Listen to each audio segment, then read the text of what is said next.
She thought telling him the truth would drive him away, that confessing she'd killed a man would make the cowboy run like all the others. But when Clara Wynne finally spoke the words she'd buried for a year, Elias Boone didn't flinch. He didn't judge. Instead, he stepped closer, his calloused hands reaching for hers, and whispered the words that would change everything. This is their story, a tale of redemption, danger, and love born in the shadows of the Old West. Stay until the end and comment your city below so I can see how far this story travels. The winter wind screamed through Montana territory like a wounded animal, rattling the shutters of the Silver Spur Saloon and sending icy fingers through every crack in the weathered walls. Inside, Clara Wynne moved through the empty room with practiced efficiency, her broom scraping against floorboards that had seen too many boots, too much whiskey, and too many secrets. The sound was rhythmic, almost meditative, a heartbeat she couldn't silence, a penance she couldn't escape. It was December of 1876, and the town of Copper Ridge huddled against the base of the Rocky Mountains like a child seeking shelter from a storm it couldn't understand. The settlement was barely 5 years old, a collection of wooden buildings thrown together by prospectors, ranchers, and people running from something or someone. Clara understood that last category intimately. She paused in her sweeping, her breath visible in the cold air despite the potbelly stove glowing weakly in the corner. Through the frosted window, she could see Main Street, if you could call it that, buried under 3 feet of fresh snow.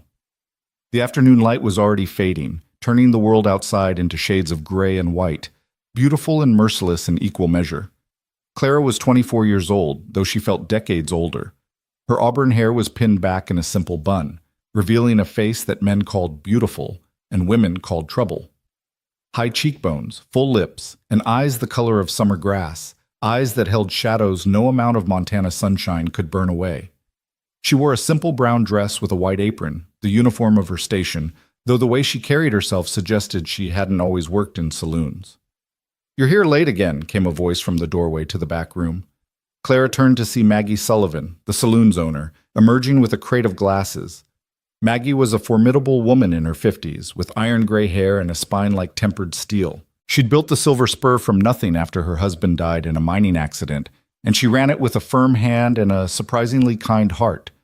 "Just finishing up," Clara said, resuming her sweeping. "Wanted to make sure everything's ready for tonight." "Tonight's going to be slow," Maggie observed, setting the crate on the bar with a heavy thunk. "Nobody's going out in this storm unless they're desperate or stupid." "That describes half our clientele," Claire replied, and Maggie barked out a laugh. "Fair point." The older woman studied Clara with eyes that missed nothing. "You doing all right, girl?" It was a question Maggie asked regularly, always casual, always concerned. Clara had appeared in Copper Ridge 13 months ago, stepping off the supply wagon with a single carpet bag and a request for work. She told Maggie she was a widow from Denver, that her husband had died of consumption, that she needed a fresh start. All lies, of course, but lies told so convincingly that even Clara sometimes believed them. "I'm fine," Clara said, which was her standard answer. Maggie didn't look convinced, but she didn't press. That was one of the things Clara appreciated about her. Maggie understood that everyone had a past, and that past wasn't always fit for sharing. The front door burst open with such force that both women jumped. Snow swirled into the room like angry ghosts, and with it came a figure, tall, broad-shouldered, wrapped in a heavy coat that made him look even larger. For a terrifying moment, Clara's heart stopped, her hand instinctively reaching for the knife she kept tucked in her boot. But then the figure pushed back his hat, revealing a face that made Clara's breath catch for entirely different reasons. He was handsome in the way of men carved from the frontier itself, strong jaw dusted with several days' worth of stubble, sun-weathered skin, and eyes the color of a clear sky at dawn. Those eyes swept the room, taking in every detail with the practiced efficiency of someone who'd spent years reading situations for threats before landing on Clara. "Excuse me, ma'am," he said, his voice a low drawl that carried the warmth of Texas. "This establishment still serving, or am I too late?" Maggie recovered first. "We're open. Come on in before you let all the heat out." The stranger stepped inside and closed the door behind him, stomping snow from his boots. As he unwound a scarf from his neck, Clara noticed several things. The way he moved with deliberate care, like a man who knew his own strength and didn't want to break things by accident.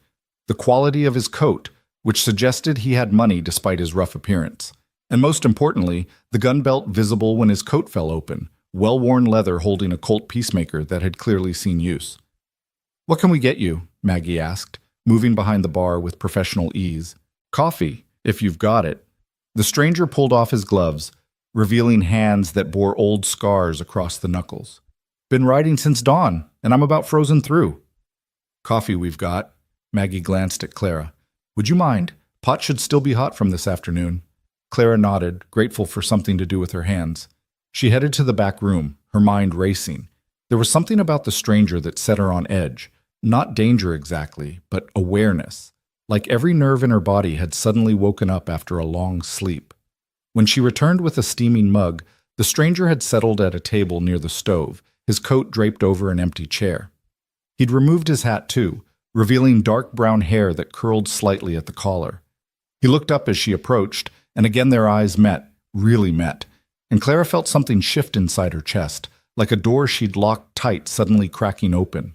"Here you are," she said, setting the mug down carefully, making sure their fingers didn't touch.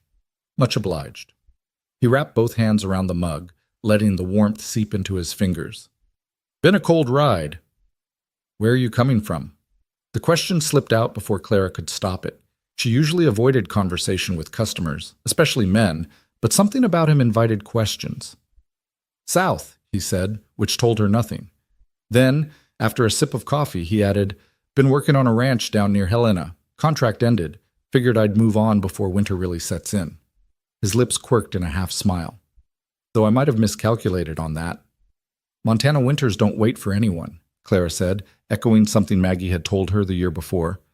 "So I'm learning." He took another drink, his eyes never leaving her face, not in a way that felt invasive, but interested, like he was trying to read a story written in a language he didn't quite speak. "I'm Elias. Elias Boone." Clara hesitated for just a fraction of a second. Giving her name always felt dangerous, even though she'd been using it for over a year without consequence. "Clara Wynne." "Pleasure to meet you, Miss Wynne." His formality was old-fashioned, almost courtly, at odds with his rough exterior. "Mrs." Clara corrected automatically, maintaining her widow fiction. Something flickered in his eyes, sympathy, perhaps, or understanding. "My condolences." Before Clara could respond, the door opened again, this time admitting a blast of wind and 3 men Clara recognized. Bill Hastings and his sons, ranchers from north of town.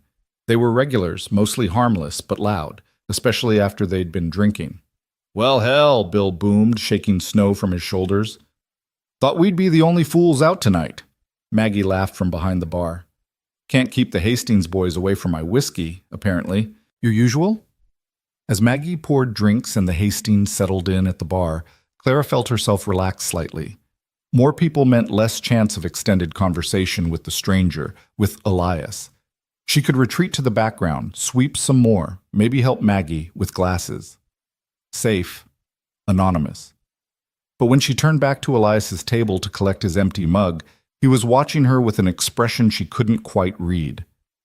"Will you be staying in Copper Ridge long?" she found herself asking, again against her better judgment. "Depends," he said. "Looking for work, horse trading, ranch work, security. I've done a bit of everything. You know anyone hiring?" "Might ask at the general store," Clara suggested. "Mr. Peterson knows everyone's business. Or the telegraph office. Sometimes ranchers post notices there." "Appreciate the advice." He stood, pulling coins from his pocket and leaving them on the table. More than the coffee cost. "I'll get out of your way. Thank you for the warmth." "You're welcome to stay," Clara said, then immediately regretted it. What was she doing? She didn't encourage men to linger. "I mean, it's cold out, and we'll have food soon if you're hungry." Elias studied her for a long moment, and Clara had the unsettling feeling that he could see right through her, through the careful walls, the practiced smiles, the widow story she'd crafted so carefully. But instead of pressing, he simply nodded. "Maybe I will then." He settled back into his chair, and Clara retreated to the bar, her heart beating faster than it should. Maggie caught her eye and raised an eyebrow, but Clara just shook her head and grabbed a rag to wipe down the bar top. The evening progressed slowly. A few more customers trickled in, seeking refuge from the cold. Maggie served drinks. Claire kept busy with cleaning and serving stew when customers wanted food. And Elias Boone sat by the stove, nursing a second cup of coffee and occasionally exchanging words with other patrons. But Clara was aware of him constantly, aware of how he laughed at Bill Hastings' jokes, aware of how his eyes tracked her movements around the room, aware of how different he seemed from the rough cowboys and miners who usually populated the Silver Spur. There was a stillness to him, a core of calm that suggested he'd seen violence and chosen peace. Around 8 o'clock, the Hastings boys started getting rowdy. It wasn't unusual. They were good men, but whiskey made them stupid. Bill's younger son, Tommy, began pestering one of the other saloon girls, Annie, following her around and making increasingly crude comments. "Come on, Annie, just one dance," Tommy slurred, grabbing her arm. "Let go," Annie said firmly, trying to pull away. But Tommy's grip tightened. Before Clara could move, before Maggie could even set down the glass she was polishing, Elias was there. He didn't rush. There was nothing aggressive in his movement, but suddenly he was standing beside Tommy, one hand resting lightly on the younger man's shoulder. "Friend," Elias said quietly, his voice carrying despite its low volume, "the lady asked you to let go." Tommy spun, ready to argue, but whatever he saw in Elias's face made him reconsider. Maybe it was the absolute calm in those blue eyes, or maybe it was the way Elias stood, relaxed but ready, like a coiled spring. But Tommy released Annie's arm and stepped back. "Didn't mean nothing," he mumbled. "I'm sure you didn't," Elias replied, still calm. "But you're going to apologize now." "Sorry, Annie," Tommy said, suddenly finding his boots fascinating. Annie nodded stiffly and hurried toward the back room. Elias returned to his table as if nothing had happened, but Clara saw Bill Hastings watching him with new respect, and maybe a little wariness. Later, after the Hastings had left and the saloon was nearly empty, Clara found herself cleaning tables near where Elias sat. He'd taken out a small book and was reading by lamplight, his coffee long since gone cold. "Thank you," Clara said quietly. "For helping Annie." Elias looked up, marking his place with one finger. "Didn't like seeing a woman treated that way. Not every man would have stepped in. Then not every man was raised right." He closed the book. Clara caught a glimpse of the title, The Odyssey. "Homer?" she said before she could stop herself. "You read Greek classics?" Something like pleasure crossed his face. "You know it?" Clara caught herself, but it was too late. The widow from Denver in her story wouldn't necessarily know Homer. But Celeste Morgan, the woman she'd been before, the daughter of a successful San Francisco merchant, educated at the finest schools, she would know. "I read a little," she finished lamely. "When I was younger." Elias studied her with those two perceptive eyes. "It's a good story. Man trying to get home after a war, facing all kinds of troubles. Sometimes I feel a kinship with old Odysseus, always traveling, never quite finding the place I'm supposed to be." There was something melancholy in his voice, something that resonated with Clara's own rootlessness. "Maybe home isn't a place," she heard herself say. "Maybe it's more like a feeling, something you carry with you. Or something you've lost and are trying to find again," Elias added softly. Their eyes met, and in that moment, Clara felt something dangerous bloom in her chest. Recognition. This man, this stranger, somehow understood the particular kind of loneliness that came from running, from being separated from the person you used to be. The moment was broken by Maggie announcing last call. The remaining customers, just two old miners playing cards, drained their drinks and headed out into the night. Clara helped Maggie close up, acutely aware of Elias gathering his things, preparing to face the cold. "You got somewhere to stay?" Maggie asked him. "Boarding house down the street is clean and cheap." "I'll find it," Elias said, pulling on his coat. "Thank you for the hospitality." He tipped his hat to both women, his eyes lingering on Clara for just a moment longer, and then he was gone, the door closing behind him with a soft click. "Well," Maggie said into the silence. "That was interesting." Clara focused on wiping down the bar. "What do you mean?" "Don't play dumb with me, girl. That man looked at you like you were water, and he'd been walking through a desert." "You're imagining things." "Am I?" Maggie's voice was gentle. "And what about how you looked at him?" Clara's hand stilled on the rag. I don't know what you're talking about. All right. Maggie didn't sound convinced, but she let it drop. Go on home. I'll finish up here. You sure? Go. You've been working yourself ragged lately. Get some rest. Clara didn't argue. She hung up her apron, pulled on her own coat, threadbare compared to Elias's, but warm enough, and stepped out into the night. The cold hit her like a physical blow, stealing her breath. The storm had calmed to a steady snowfall, fat flakes drifting down from an invisible sky. Main Street was deserted, all the buildings dark except for a few lit windows at the boarding house and the saloon behind her. Clara's room was above the general store, a tiny space that Mr. Peterson rented to her for almost nothing in exchange for occasional help in the store. It wasn't much. A narrow bed, a washstand, a small table with one chair, and a trunk that held everything she owned. But it was hers, and it was safe. Or it had been, until tonight.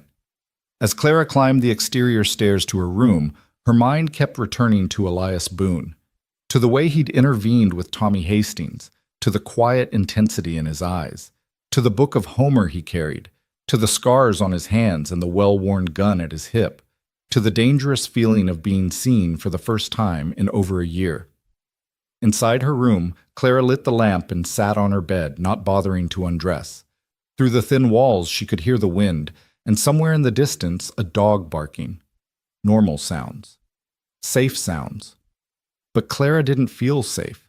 She felt exposed, like Elias Boone had somehow looked at her and glimpsed the truth she'd worked so hard to hide. It was ridiculous. He was just a stranger passing through, a cowboy looking for work. Tomorrow he'd find a job on some ranch and ride out of her life as quickly as he'd entered it. That should have been a relief. Instead, it felt like loss. Clara pulled off her boots and lay back on the bed, still fully clothed, staring at the ceiling. Her mind drifted, as it often did in quiet moments, to the past she'd tried so hard to bury. San Francisco, nearly 2 years ago. She'd been Celeste Morgan then, the beloved daughter of Thomas Morgan, owner of Morgan & Sons Shipping. She'd lived in a beautiful house on Nob Hill, worn silk dresses, attended the opera. She'd been engaged to Richard Ashford, a successful attorney from an equally successful family. Her future had been golden, perfect, exactly what everyone expected. Until the night Richard had shown her who he really was. They'd been at his family's estate for dinner. His parents had retired early, leaving them alone in the parlor. Richard had been drinking, not drunk, but loose, uninhibited. He'd started touching her despite her protests, his hands rough and insistent. "We're getting married in 3 months," he'd said, his breath hot against her neck. "What difference does it make if we start now?" "Richard, stop." But he hadn't stopped. He'd pushed her against the wall, his body pinning hers, one hand fumbling with her dress, while the other covered her mouth to muffle her protests. And in that moment, Celeste Morgan had realized that this man, this respected attorney, this pillar of society, saw her as property he'd already purchased.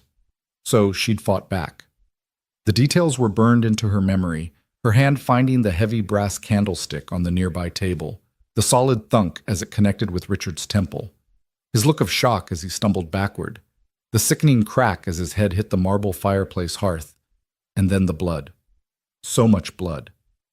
Celeste had stood there, frozen, the candlestick still in her hand, watching Richard Ashford lie motionless on his family's expensive carpet. She'd waited for him to move, to breathe, to get up and attack her again. He hadn't moved. The panic had come then, overwhelming and absolute. She hadn't intended to kill him. She'd just wanted him to stop, to get off her, to see her as a person instead of a possession. But intentions didn't matter with a body cooling on the floor and blood on her hands. She'd run. Not home. She couldn't face her father, couldn't see the disappointment and shame in his eyes. Instead, she'd gone to her room above the carriage house, grabbed what money she had, changed into a simple dress, and disappeared into the San Francisco night. For 2 months, she'd stayed in the city, hiding in cheap boarding houses, changing locations frequently, reading newspapers that screamed about Richard Ashford's murder and the search for his missing fiancée. The stories had been horrible, suggesting she'd killed him for money, that she'd been having an affair, that she'd always been unstable. Richard's family had painted her as a monster, and society had believed them. Finally, when the search had grown too intense, she'd used the last of her money to book passage on a ship heading north. 3 months in a boarding house, then joined a family heading inland. By the time she'd reached Montana territory, she was Clara Wynn, widow, looking for a fresh start. And for 13 months, that fresh start had worked. She'd kept her head down, worked hard, avoided attention. She'd built a quiet life in Copper Ridge, where no one asked too many questions and the past stayed buried under snow and distance. Until tonight, when a blue-eyed stranger had walked into the Silver Spur and looked at her like he could see all the secrets she carried. Clara rolled onto her side, pulling the thin blanket around her shoulders. Tomorrow would be better. Tomorrow Elias Boone would be just another customer, if he came back at all. Tomorrow she'd remember to keep her walls up, to maintain her distance, to protect the fragile safety she'd built. Tomorrow. But that night, Clara dreamed of blue eyes and calloused hands, and the dangerous feeling of being known. Morning came too soon, announced by pale light filtering through the thin curtains and the sound of wagons rattling over frozen ground. Clara rose, washed in cold water from the basin, and dressed in another simple work dress, this one a faded blue. She pinned her hair up carefully, studying her reflection in the small, cracked mirror on the wall. The face that looked back at her was her own, but also a stranger's. The fashionable young woman of San Francisco was gone, replaced by someone harder, more careful. The green eyes were the same, but they held a wariness now, a constant calculation of risk. Clara made her way down the stairs and across the street to the Silver Spur. The sun was just cresting the mountains, painting the snow-covered town in shades of pink and gold. It was beautiful, achingly so, and Clara let herself pause for just a moment to appreciate it. These moments of peace were rare and precious. Inside the saloon, Maggie was already up, starting a fire in the stove and setting out cups for morning coffee. She looked up when Clara entered, her weathered face breaking into a smile. "Morning, girl. Sleep well?" "Well enough," Clara lied. "What needs doing?" They fell into their morning routine. Clara swept yesterday's tracked-in snow and dirt. Maggie prepared coffee and checked their food supplies. Together they wiped down tables and arranged chairs. It was mindless work, soothing in its predictability. Around 8 o'clock, the door opened and their first customer of the day walked in. It was Elias Boone. Clara's hands stilled on the table she was wiping. He looked different in the morning light, the stubble on his jaw a little darker, his coat still damp from snow, but those blue eyes just as penetrating. "Morning," he said, addressing both women but looking at Clara. "Any chance I could trouble you for breakfast? Haven't eaten since yesterday." "Of course," Maggie said warmly. "We've got eggs, bacon, and biscuits. Coffee's fresh, too." Sounds like heaven. Elias took the same table by the stove that he'd occupied the night before, and Clara realized with a start that it was becoming his table in her mind, claimed by a single evening's occupancy. As Maggie headed to the back room to cook, Clara had no choice but to bring Elias his coffee. Their fingers brushed as she set down the mug, and she felt a spark. Not romantic, or at least not only romantic, but something deeper. Recognition, perhaps. Kinship. "You find a place at the boarding house?" she asked, keeping her voice neutral. "I did. Mrs. Kowalski runs a tight ship." He smiled, and it transformed his face from merely handsome to something approaching beautiful. "She reminds me of my mother. Same way of looking at you like she knows you're hiding vegetables under your napkin." Clara found herself smiling back before she could stop herself. "Where's your mother?" "Texas. Small town called Sweetwater, down near Abilene." The smile faded a bit. "Haven't seen her in near 5 years." "That's a long time." "It is." He took a sip of coffee, his eyes distant. "Had my reasons for leaving. Still do, I suppose. But I miss her. Miss home." There was that word again. Home. Clara wondered what it would feel like to have a place and people she could return to. Her father was still in San Francisco, as far as she knew, but he might as well be on the moon. She couldn't go back there. Could never go back. "What about you?" Elias asked, pulling her from her thoughts. "You're not from Montana originally. I can hear it in your voice." Clara's guard went up immediately. "What do you hear?" "Education. Good education. The kind that costs money." He wasn't accusatory, just observant. Doesn't fit with the widow from Denver story, does it? Clara's blood ran cold. I don't know what you mean. Easy, Elias said softly, raising his hands in a placating gesture. I'm not trying to start trouble. Just, I recognize the look of someone running from something. Takes one to know one. I'm not running from anything. All right. He didn't argue, but he also didn't look convinced. Then you're just a woman who likes fresh starts. Nothing wrong with that. Before Clara could respond, Maggie emerged with a plate piled high with food. The conversation shifted to safer topics: the weather, town gossip, work prospects.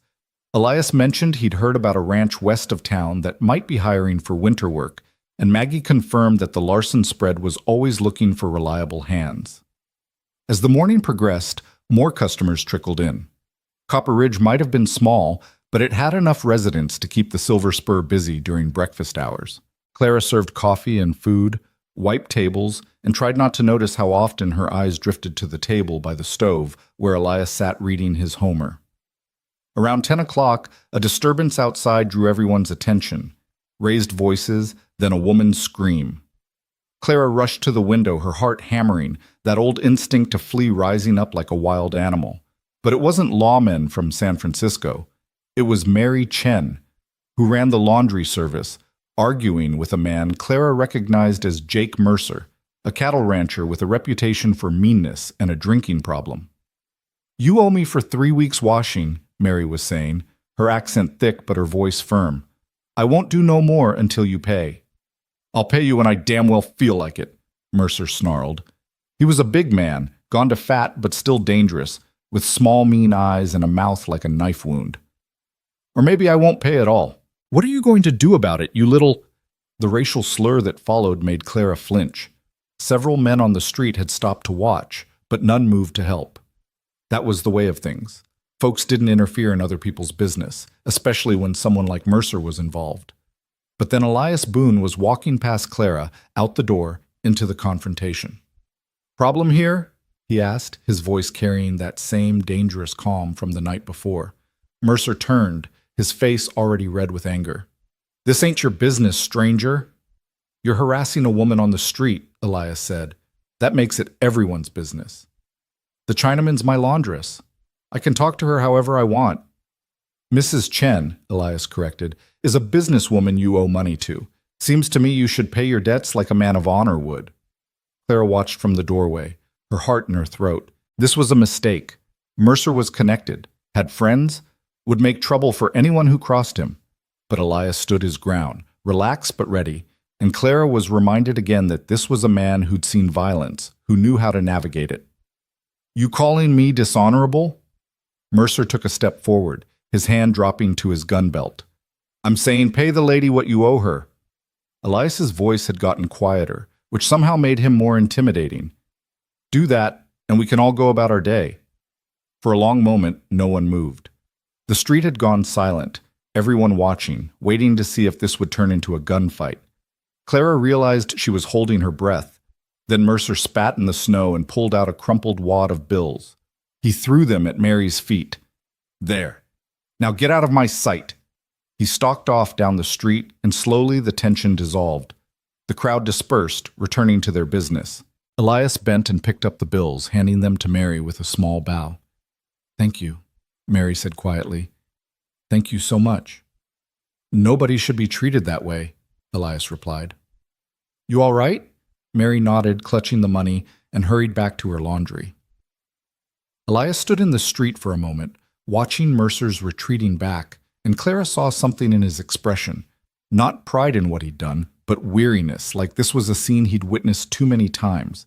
When he came back inside, several patrons nodded to him in respect. Maggie gave him a free refill of coffee, which he accepted with thanks. But when he returned to his table, Clara noticed his hands were shaking slightly. She waited until most of the breakfast crowd had cleared, then brought him fresh coffee unasked. That was brave, she said quietly. Or foolish. Maybe both. Couldn't just stand by, Elias replied.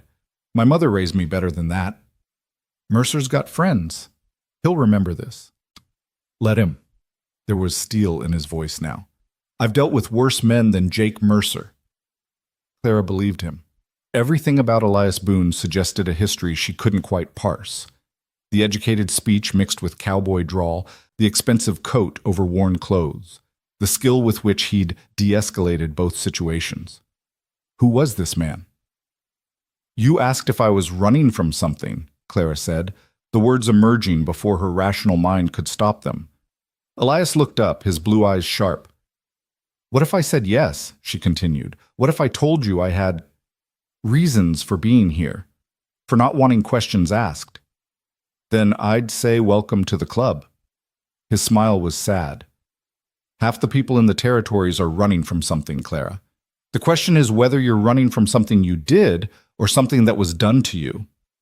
It was such a perfect distinction, one she'd never articulated even to herself. Running from her crime, yes, but also from Richard's assault, from her father's expectations, from a society that would have blamed her for fighting back. Both, she whispered. Elias nodded slowly. Yeah, that sounds about right. They sat in silence for a moment, and Clara felt that dangerous connection strengthen. This man understood.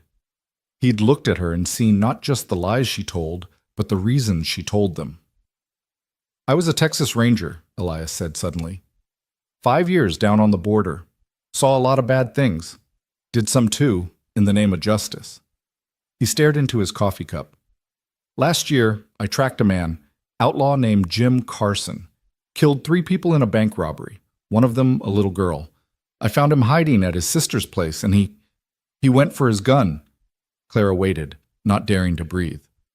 I shot him, Elias continued, his voice flat. Dead before he hit the ground. But afterward, I found out the sister had lied. Jim hadn't gone for his gun at all. He'd been reaching for a letter, something to show his innocence. Turned out he hadn't killed that little girl. His partner had, and Jim was trying to turn himself in, work out a deal. That wasn't your fault, Claire said. Wasn't it? I was so sure I was right, so certain I was the good guy. He laughed bitterly. Turned in my badge the next week. Couldn't wear it anymore, knowing what I'd done. Been drifting ever since, looking for, hell, I don't know, forgiveness maybe, or just a place where the past doesn't follow. Clara understood that last sentiment intimately.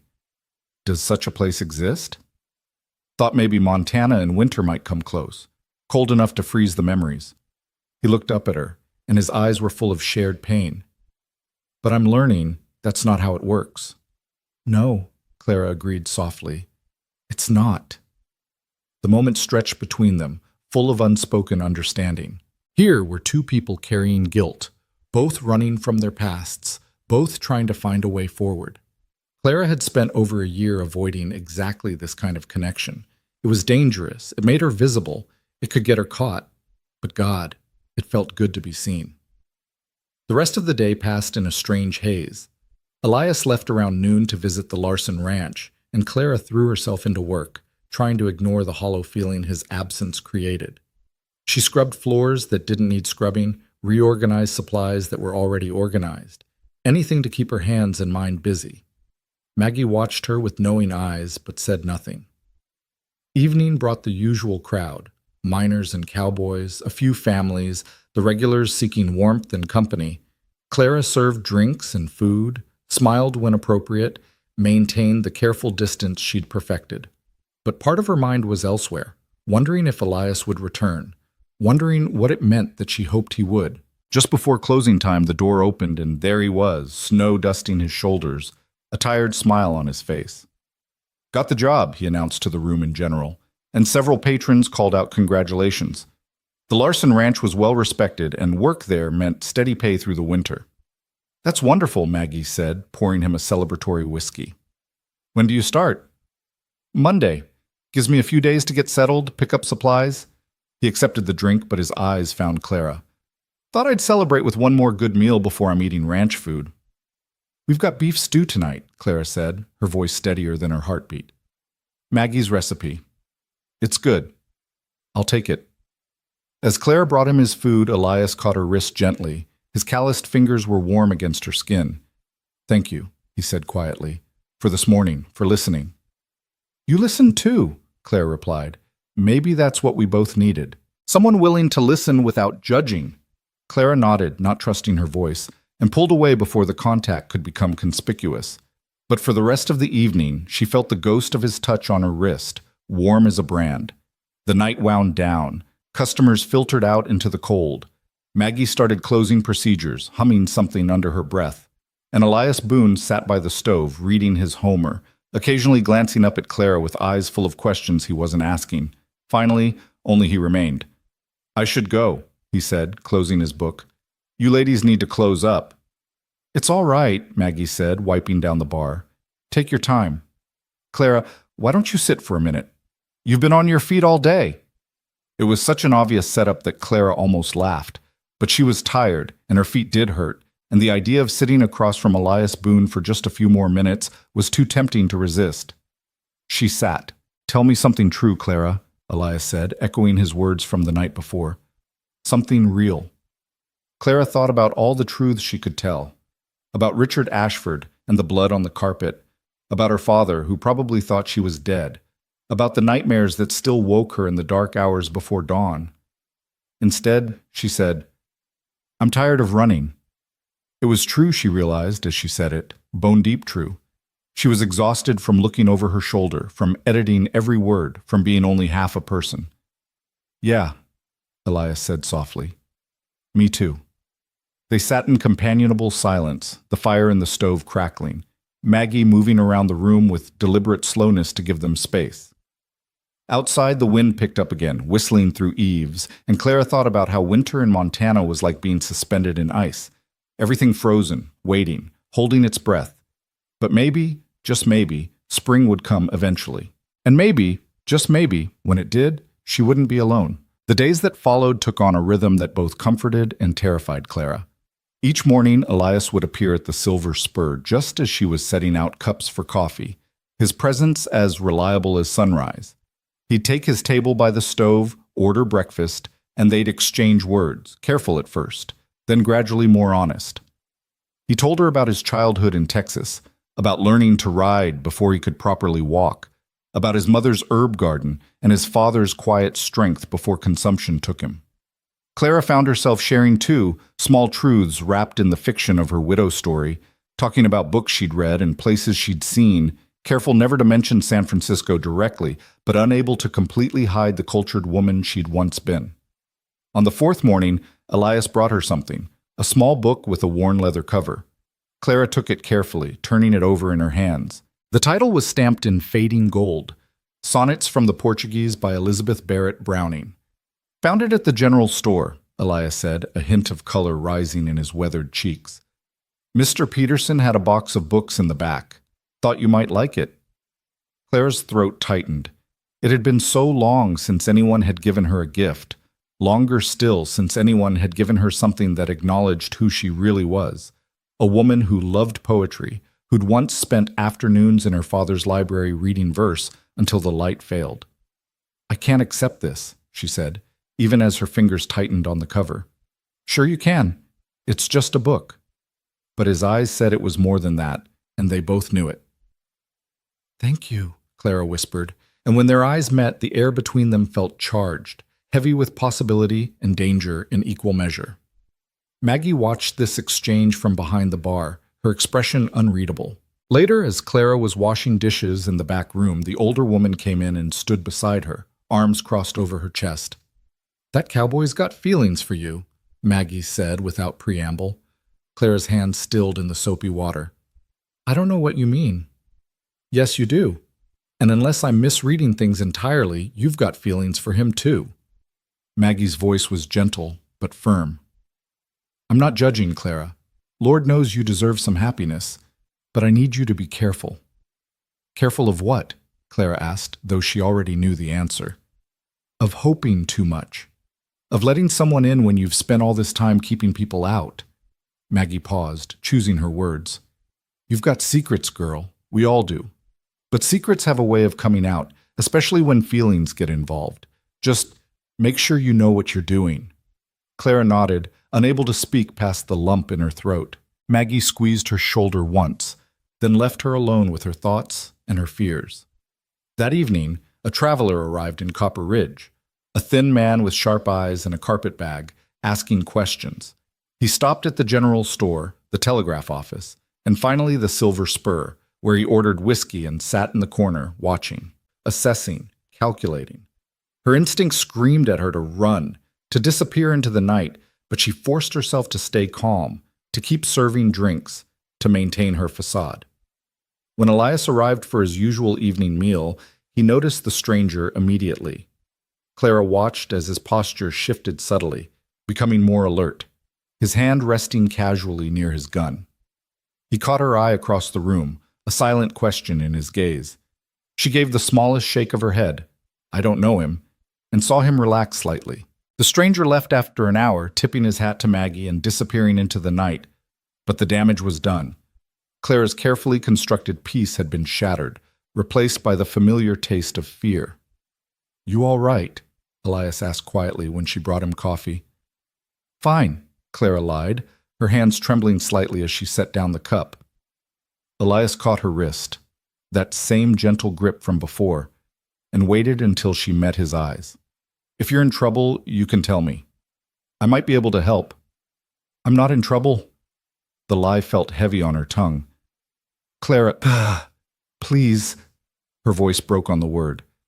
"Please don't ask questions I can't answer." Something painful crossed his face, but he released her wrist. "All right, but if that changes, if you need anything, you come find me. Understand?" Clara nodded and fled to the back room, where she stood with her forehead pressed against the cool wall, fighting back tears. This was why she couldn't let herself care about Elias Boone. This was why connection was dangerous, because caring meant vulnerability, and vulnerability meant risk, and risk meant losing everything she'd worked so hard to build. But God help her, she did care. Against all logic and self-preservation, she cared about the cowboy with the sad blue eyes and the kind heart. Saturday brought a town social, a monthly gathering held at the church hall where families came together for music, dancing, and community. Clara usually avoided these events, preferring to stay invisible, but Maggie insisted she needed a night off from the saloon. "You'll work yourself into an early grave," Maggie said firmly. "Go, dance. Remember what it feels like to be young." So Clara found herself at the church hall, wearing her best dress, a deep green that brought out her eyes, one of the few nice things she'd kept from her old life. She stood near the wall, watching as couples whirled across the floor to the music of a fiddle and guitar, feeling both part of the community and utterly separate from it. "You look beautiful," said a voice beside her, and Clara turned to find Elias standing there, clean-shaven for the first time since she'd met him. Without the stubble, he looked younger, more vulnerable, and achingly handsome. "You clean up well yourself," Claire replied, taking in his pressed shirt and string tie. "My mother always said a man should look his best when calling on a lady." He offered his hand, palm up, an invitation. "Would you dance with me?" Clara knew she should refuse. Dancing meant being close, meant lowering her guard, meant all the things Maggie had warned her about. But looking at Elias, at the hope and uncertainty in his eyes, she found she couldn't say no. "One dance," she said, placing her hand in his. His fingers closed around hers, warm and calloused and strong, and he led her onto the floor. The fiddler struck up a waltz, and suddenly Clara was being swept into Elias's arms, his hand at her waist, their bodies moving together in perfect rhythm. "You're a good dancer," Elias murmured, his breath warm against her ear. "My father insisted on lessons," Clara said, then froze, realizing her mistake. The widow from Denver wouldn't have had formal dance instruction. But Elias didn't press, just pulled her slightly closer, and Clara let herself sink into the moment, into the feeling of being held by someone who saw her, really saw her, and hadn't run away. They danced through one song, then another, and another, until Clara lost count. Other couples moved around them, the hall filled with laughter and music and the stamp of boots on wooden floors, but Clara was only aware of Elias, the solid strength of his chest, the gentle pressure of his hand on her back, the way he looked at her like she was something precious. "Tell me something true, Clara," he said again, that question becoming a refrain between them. Clara thought about all the truths she carried, about Richard Ashford's blood on her hands, about the life she'd fled, about the wanted posters that might still bear her real name. Instead, she said, "I haven't felt this safe in a long time." It was true, she realized with a start. Here, in Elias's arms, with the music swirling around them and his eyes holding hers, she felt safer than she had in the entire year since running. It was an illusion, of course.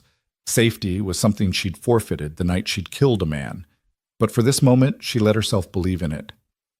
Good, Elias said softly. That's good, because you are safe, Clara. I swear it. It was a promise he couldn't possibly keep, but Clara's heart swelled anyway. They danced until the musicians took a break. Then Elias led her outside where the night air was cold and clean, full of pine and snow and possibility. I need to tell you something, Elias said, his hand still holding hers. And I know the timing's poor and maybe I've got no right, but I can't keep it in anymore. Clara's heart hammered against her ribs. Elias, let me say it, please. He took a breath, his thumbs tracing circles on the backs of her hands. From the moment I walked into that saloon, you've been all I can think about. The way you move, the way you talk, the way your eyes hold all these secrets I want to know. I know you're running from something. I know you've got a past you're not ready to share. And I know I'm probably 10 kinds of fool for saying this, but Clara Wynne, whoever you are, whatever you've done, I'm falling for you. Have been since that first cup of coffee. The words hung in the frozen air between them, beautiful and terrifying. Clara wanted to laugh, to cry, to run away and pull him closer all at once. This man, this good, damaged, honest man, was offering her something she'd thought lost forever. Acceptance, affection, maybe even love. You don't know what you're saying, Clara whispered. You don't know me. Not really. Then tell me. Tell me who you really are. His voice was urgent now, pleading. I don't care what you've done, Clara. I've done things too, things I'm not proud of. We've all got blood on our hands in one way or another, but that doesn't mean we don't deserve a second chance at happiness. Clara pulled her hands from his, wrapping her arms around herself. What if I told you I'm not who I say I am? That Clara Wynne is a lie? Then I'd ask you to tell me the truth. And if the truth is ugly, if it's dangerous, then we'll face it together. Elias stepped closer, his presence enveloping her like a shield. I was a lawman, Clara. I know how to protect people. Let me protect you. The offer was so tempting, so beautifully naive, but Clara knew that some things couldn't be protected against. Some truths were too heavy to share. If she told Elias about Richard Ashford, about the murder, he'd have a choice to make, help her hide or turn her in. And she couldn't bear to put him in that position, couldn't bear to watch him choose between his conscience and his feelings. I can't, she said, her voice breaking. I'm sorry, Elias, I can't. She turned and walked away, leaving him standing alone in the snow. And if her vision was blurred with tears, she told herself it was just the cold wind stinging her eyes. The next morning, Elias didn't come to the saloon. Clara told herself it was for the best, that distance would protect them both, but the hollow ache in her chest suggested otherwise. She moved through her duties mechanically, serving coffee and clearing tables, while Maggie watched with concerned eyes. You want to talk about it? Maggie asked finally, around mid-morning when the breakfast crowd had cleared. Nothing to talk about, Clara said, scrubbing a table with unnecessary force. That cowboy has feelings for you, real feelings. And unless I'm blind, you feel the same way. It doesn't matter, Clara's voice was flat. Some things aren't meant to be. Why not? Because you've got a past? Maggie moved closer, lowering her voice. Clara, honey, we all have pasts. That's what the frontier is for, giving people a chance to start over, to be someone new. You don't understand. Clara's hand stilled on the rag. My past isn't something I can outrun. It's not just mistakes or regrets, it's... She stopped, unable to continue without revealing too much. Maggie was quiet for a long moment. Whatever it is, you don't have to carry it alone.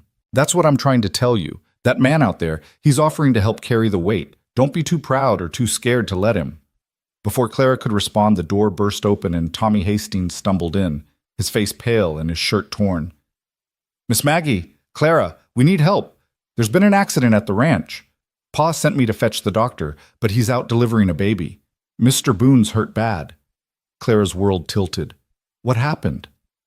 Horse threw him into a fence post. He's bleeding something awful and... Tommy swallowed hard.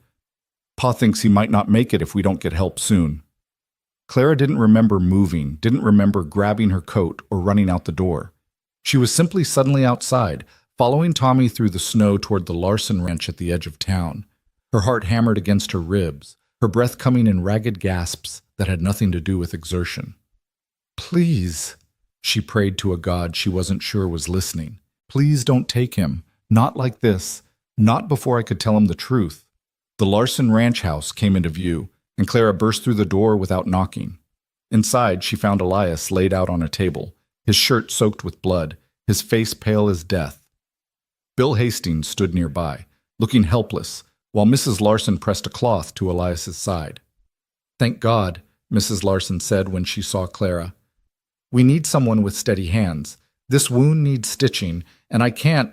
My arthritis—" "I'll do it," Clara heard herself say. She'd never stitched a wound in her life, but she'd watched the family doctor treat her father's workers after accidents in the warehouse. She knew the basics. She had to try. Mrs. Larson quickly gathered supplies: needle, thread, whiskey for sterilization, and pain relief. Clara scrubbed her hands, her mind oddly calm now that she had a purpose. She approached the table where Elias lay, his eyes closed, his breathing shallow. "Elias," she said softly, touching his face. His skin was cold and clammy. "Can you hear me?" His eyes fluttered open, unfocused at first, then locking onto her face. "Clara," he whispered, "you came." "Of course I came, you fool." Her voice cracked. "Now hold still. This is going to hurt." Bill Hastings and his son held Elias down while Clara examined the wound, a deep gash in his side where the fence post had caught him. It was bleeding heavily, but didn't seem to have hit any vital organs. If she could stop the bleeding and prevent infection, he might survive. She poured whiskey over the wound and Elias jerked, a groan tearing from his throat. Clara's hands trembled as she threaded the needle, but once she began stitching, a strange calm descended. She worked carefully, methodically, closing the wound with small, even stitches while Elias gritted his teeth against the pain. "Talk to me," Elias gasped out. "Distract me. Tell me something true." Clara's hands paused for just a moment. Here, with his blood on her hands and death hovering close, the lies seemed impossible. "My real name is Celeste," she whispered, low enough that only he could hear. "Celeste Morgan. And I'm wanted for murder." Elias's eyes, glazed with pain, somehow sharpened. "Did you do it?" "Yes." The word came out on a sob. "I killed my fiancé. He was hurting me, and I fought back, and he died. I ran. Changed my name. I've been running ever since." "Then you fought to live," Elias said, echoing his words from before. His hand found hers, blood and all. "Nothing wrong with that. Nothing at all." Clara finished the last stitch, her vision blurred with tears. She bandaged the wound carefully, then sat back, exhausted and emotionally raw. Elias had closed his eyes again, his breathing more regular now, color slowly returning to his face. "He'll need watching," Mrs. Larson said quietly. "Fever might set in. Someone should stay with him." "I will," Clara said immediately. "I'll stay." And she did. For 3 days, Clara barely left Elias's side, sleeping in a chair beside his bed in the Larsons' guest room, changing his bandages, spooning broth into him when he was conscious enough to swallow. Maggie brought fresh clothes and covered Clara's shifts at the saloon without complaint. The Larsons provided food and space and didn't ask questions about why the saloon girl was so devoted to their new ranch hand. On the second night, Elias developed a fever. He thrashed and muttered, caught in nightmares Clara couldn't reach. She bathed his forehead with cool water, held his hand, and talked to him. About everything and nothing. About her childhood in San Francisco, about her father's shipping business, about the books she'd loved and the dreams she'd abandoned. If he heard her confessions, he gave no sign, lost in his fevered visions. But on the third morning, the fever broke. Clara woke from an uneasy doze to find Elias watching her, his eyes clear and focused. "You look terrible," he said, his voice hoarse but amused. Clara laughed, the sound half sob. "You're one to talk. You nearly died." "But I didn't." His hand found hers again, squeezing gently. "Thanks to you. Mrs. Larson says your stitching probably saved my life. I couldn't. Clara stopped, swallowing hard. I couldn't let you die. Not after. She trailed off, unable to finish. Not after you told me the truth? Elias's voice was gentle. Celeste. The sound of her real name, spoken aloud for the first time in over a year, made Clara flinch. You remember that? Every word. He struggled to sit up, wincing, and Clara helped arrange pillows behind him. You killed a man who was hurting you. Your fiancé, you said. Clara nodded, unable to meet his eyes. Richard Ashford, in San Francisco, almost 2 years ago now. Everyone thought he was perfect. Successful lawyer, good family, everything a woman could want. But he wasn't. He was cruel and controlling, and that night he tried to. She stopped, the memory still too raw. I fought back. He fell and hit his head. There was so much blood, I panicked and ran. Did you mean to kill him? No, I just wanted him to stop touching me, to see me as a person instead of property. He'd already bought. Clara's voice was barely a whisper. But that doesn't matter, does it? He's still dead. I'm still a murderer. Elias was quiet for a long moment, his thumb tracing circles on the back of her hand. I told you about Jim Carson, he said finally. About how I shot a man who maybe didn't deserve killing. You know what the difference is between you and me? You were defending yourself. I was just wrong. The law won't see it that way. A woman who kills her fiancé? They'll hang me, Elias, or lock me away forever. Either way, my life is over if they find me. Then we won't let them find you. His voice was firm, decided. You're not going back to San Francisco. You're not hanging for protecting yourself from a man who should have protected you. Clara finally looked at him, seeing the determination in his blue eyes. You can't mean that. You were a lawman. You believe in justice. I believe in justice, Elias agreed. But I also know the difference between law and justice, and they're not always the same thing. What happened to you? That wasn't justice. That was a woman fighting for her life. And I'll be damned if I let anyone punish you for surviving. The words unlocked something in Clara's chest, something that had been frozen for so long she'd forgotten it could thaw. Tears spilled down her cheeks, and Elias pulled her close, his arms wrapping around her despite the pain it must have caused his wound. It's all right, he murmured into her hair. You're all right. I've got you. And for the first time since that terrible night in San Francisco, Celeste Morgan, Clara Wynne, whatever name she wore, believed it might actually be true. The next days passed in a strange bubble of intimacy. As Elias recovered, Clara stayed close, helping him walk when he was strong enough, reading to him from his Homer when he was restless. They talked for hours, real conversations now that the pretense was gone. Clara told him about her childhood, about her mother who'd died when she was 12, about her father who'd built an empire but never quite knew how to talk to his daughter. Elias shared his own stories, about growing up poor in Texas, about joining the Rangers to make something of himself, about the disillusionment that came from seeing too much injustice dressed up as law. I thought I was one of the good guys, Elias said one afternoon, staring out the window at the snow-covered mountains. Thought I was making the world better, but sometimes I wonder if I was just another bully with a badge using the law as an excuse for violence. You stepped in when Tommy was harassing Annie, Clara reminded him, and when Jake Mercer was abusing Mary Chen, you protected people who needed protecting. That's not a bully. That's a good man. Elias turned to look at her, something vulnerable in his expression. You really believe that? I do. And she did. Whatever mistakes Elias had made, whatever blood stained his conscience, she could see the goodness in him, the core of decency that made him intervene when others looked away, that made him offer protection without asking for anything in return. On the 6th day after the accident, Elias was finally strong enough to return to his room at the boarding house. Clara walked with him, hovering anxiously as he navigated the snow-packed street. At the boarding house steps, he turned to her, catching her hand. Will you come to the town social with me this Saturday? He asked. Properly this time as my guest? Clara hesitated. Going to the social as Elias's date would make them visible as a couple, would invite questions and attention she'd spent over a year avoiding. But looking at him, at the hope in his eyes and the vulnerability in his expression, She found herself nodding. "Yes," she said. "I'd like that." Elias smiled, and it was like sunrise after a long winter night. He lifted her hand to his lips, pressing a gentle kiss to her knuckles, and Clara felt warmth bloom in her chest, pushing back the perpetual cold of fear she'd carried for so long.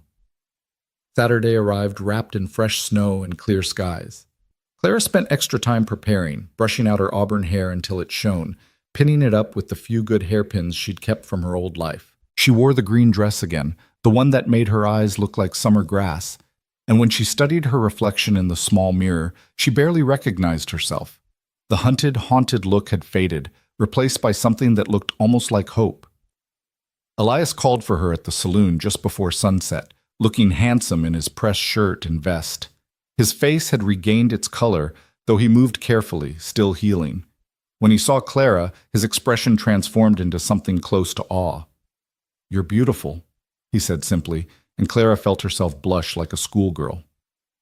They walked to the church hall together, and this time Clara didn't hover by the wall. She stayed by Elias's side as he introduced her to people he'd met at the ranch, as they shared a simple meal of stew and cornbread, as the music started and couples began to dance. "May I have this dance?"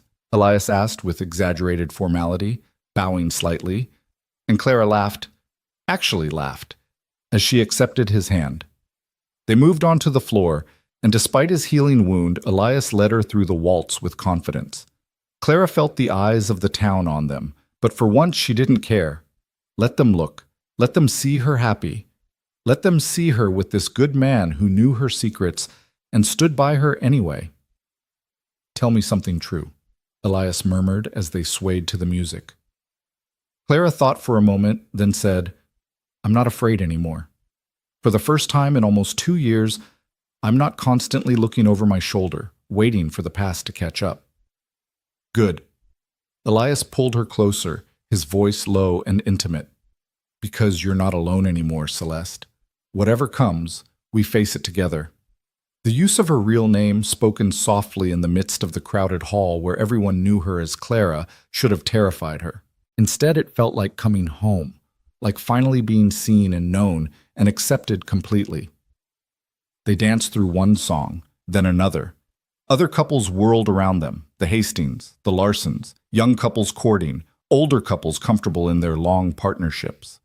The fiddle sang and the guitar thrummed, and Clara let herself sink into the moment, into the feeling of Elias's arms around her and the possibility of a future she'd thought forever lost. But as the second song ended and they stepped outside for air, Clara saw something that made her blood freeze. Across the street, barely visible in the lamplight, stood the thin man with the carpet bag, the stranger who'd come through town asking questions.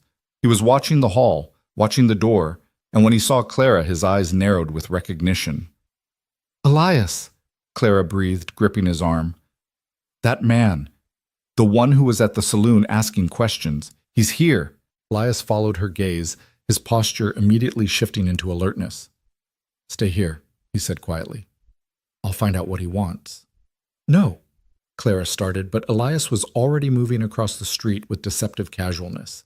She watched, her heart hammering, as the two men spoke. The conversation was brief, tense, and then the stranger was walking away quickly, disappearing into the darkness between buildings. Elias returned, his expression grim. "We need to talk. Somewhere private." They walked in silence to the Silver Spur, which was closed for the evening. Maggie had given Clara a key, and they let themselves into the dark saloon. Clara lit a lamp with trembling hands while Elias secured the door behind them. "What did he say?" Clara asked, dreading the answer. Elias took a breath. "His name is Daniel Hayes. He's a U.S. Marshal." The world tilted beneath Clara's feet. A marshal, here, looking for her. This was it, the end of everything. She'd been found, and now she would hang, and— "Clara, Celeste, listen to me." Elias gripped her shoulders, forcing her to meet his eyes. "He's not here for you. He's here for someone else, a cattle rustler operating in the territory. But he recognized your description. Someone in San Francisco is still looking for you, and there's a wanted poster making the rounds. He's seen it." "Then it's over," Clara whispered.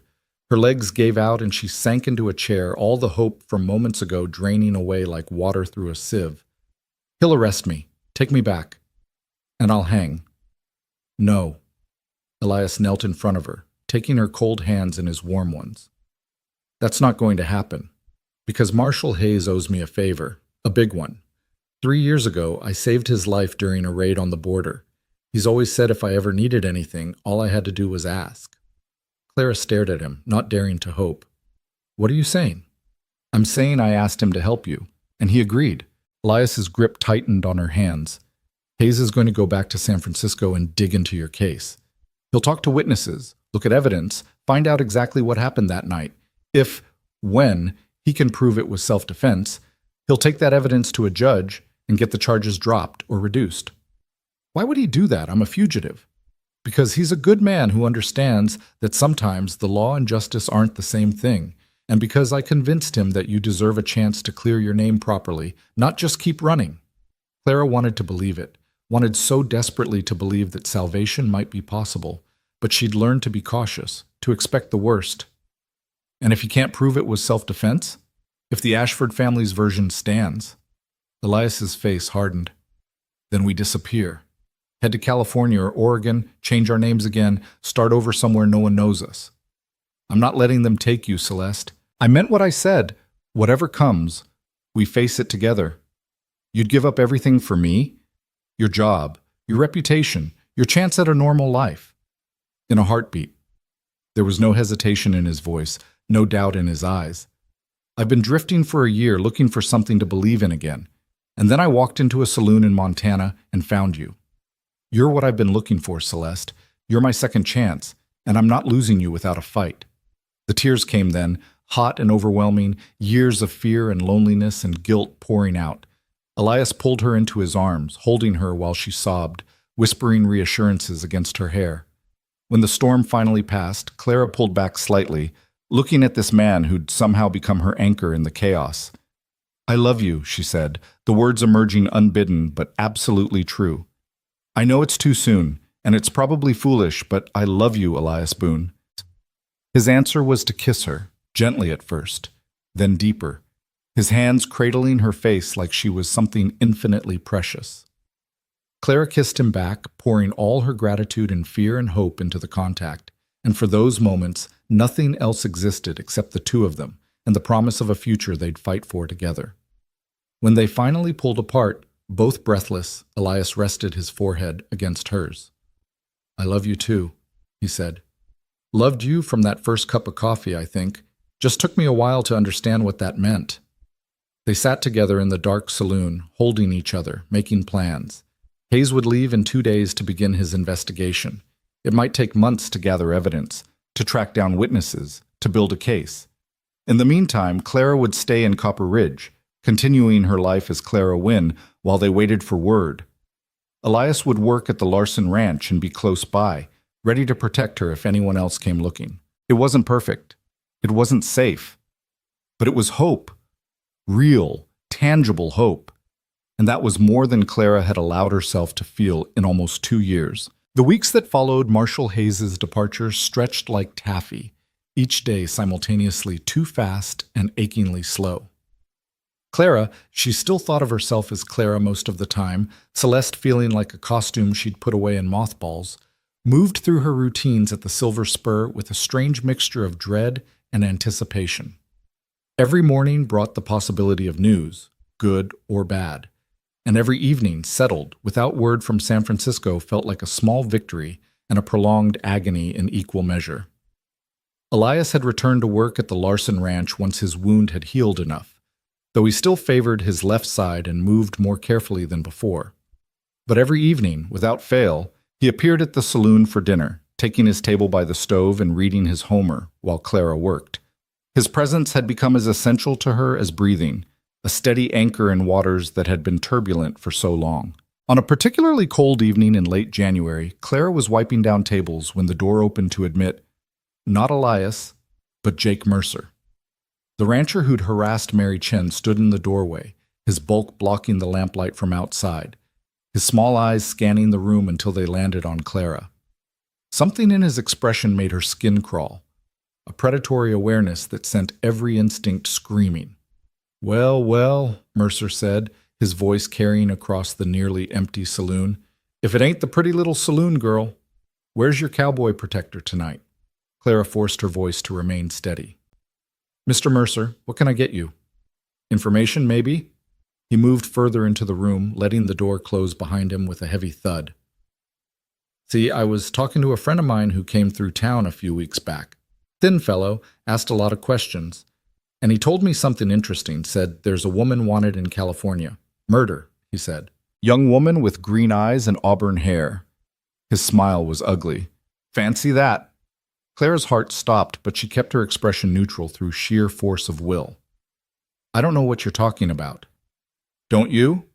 Mercer took another step closer, and Clara instinctively moved behind the bar, putting solid wood between them. "See, I got to thinking. What if that woman was hiding out here, pretending to be someone she ain't? What if she was working right here in this saloon, serving drinks, and acting all innocent?" "That's quite a story," Clara said, grateful that her voice didn't shake. "But I think you've been drinking too much of your own whiskey, Mr. Mercer." "Have I?" His hand moved to his gun belt, not drawing, but making the threat clear. "Or maybe I'm just smarter than you give me credit for. See, I don't like being humiliated, especially not in front of the whole town by some drifter cowboy and his whore." The slur made Clara flinch, but before she could respond, Maggie emerged from the back room, a shotgun cradled in her arms with the casual competence of someone who knew how to use it. "That's enough, Mercer," Maggie said, her voice hard as iron. "You'll apologize to Clara, finish your business elsewhere, and get out of my establishment." Mercer's eyes flicked to the shotgun, then back to Clara, calculation written across his face. "This ain't over," he said quietly. "Not by a long shot. Maybe I'll send a telegram to San Francisco, see if anyone's interested in what I know. And maybe I'll tell Sheriff Morrison about how you've been stealing cattle from your neighbors," Maggie countered. "Don't think I don't know about that, Jake. Don't think the whole town doesn't know. You want to start throwing stones, be prepared for the glass house you're living in to come crashing down." For a long moment, the three of them stood frozen in a tableau of threat and counter-threat. Then Mercer spat on the floor, a gesture of pure contempt, and stalked out, slamming the door hard enough to rattle the windows. Clara's legs gave out, and she sank onto a stool behind the bar, her whole body trembling. Maggie set the shotgun down and came around to put an arm around her shoulders. "It's all right, girl. He's gone." "He knows," Clara whispered, "or suspects. Either way, he's dangerous." "He's a bully and a coward," Maggie said firmly. "But you're right. He's dangerous. We need to tell Elias." As if summoned by the speaking of his name, Elias burst through the door, his face flushed from running. "I passed Mercer on the street. He was smiling like he'd won something. What happened?" Clara told him, the words tumbling out in a rush. As she spoke, she watched Elias's expression harden, his jaw clenching with barely controlled anger. "That son of a—" He stopped, visibly forcing himself to calm down. All right. We need to think this through. Mercer's not going to let this go, not after being embarrassed twice. The question is what he'll do about it."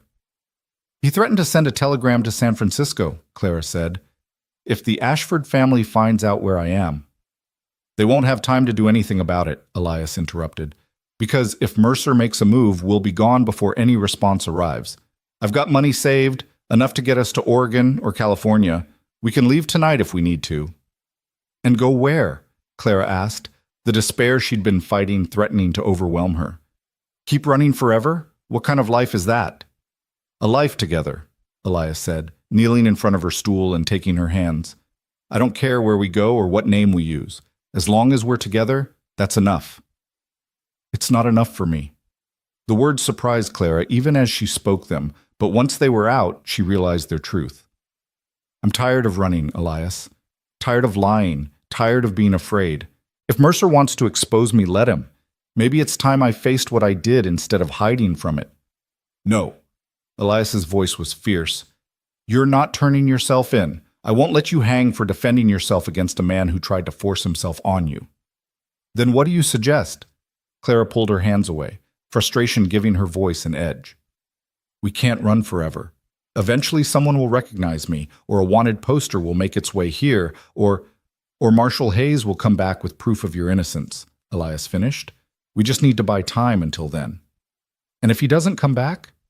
If he can't prove anything? The question hung in the air, heavy and unanswerable. Maggie, who'd been watching this exchange with sharp eyes, finally spoke up. There's another option, she said slowly. One you're not going to like, but hear me out. What if we get ahead of this? What if Clara, Celeste, tells her story first before Mercer can twist it into something ugly? Tell who? Clara asked. The town, Sheriff Morrison, at least. Lay out exactly what happened, that you were attacked, that you defended yourself, that you ran because you knew a rich man's family would destroy you rather than admit their son was a predator. Maggie's voice grew passionate. People here know you, Clara. They've seen how you work, how you conduct yourself. They know you're not a cold-blooded killer. If you tell the truth first before Mercer poisons the well, they might believe you, might even protect you. Or they might string me up themselves, Clara countered. I killed a man, Maggie. That's a fact. Everything else is just my word against a dead man's reputation. Not if there's proof, Elias said suddenly, his eyes lighting with realization. Not if we can show that Richard Ashford had a pattern of behavior. There must have been other women. Men like that don't stop with one victim. If Hayes is doing his job, he's tracking down those women, getting their statements. Even if he finds them, what makes you think they'll talk? Clara's voice was bitter. I barely escaped with my life. Other women might not want to risk their reputations by admitting what happened to them. Some might, Elias insisted. Some might be brave enough, especially if they know it could prevent him from hurting anyone else, even posthumously, by clearing your name. Clara wanted to believe him, wanted to have faith that justice might actually prevail. But she'd seen too much of the world's ugliness, seen how society protected powerful men while destroying the women they victimized. Still, looking at Elias's earnest face and Maggie's determined expression, she felt something crack in the armor of cynicism she'd built. All right, she said quietly. We wait for Hayes. We don't run unless we absolutely have to. But if Mercer makes good on his threat, then we deal with it, Elias finished. Together. The next morning brought fresh snow and an unexpected visitor.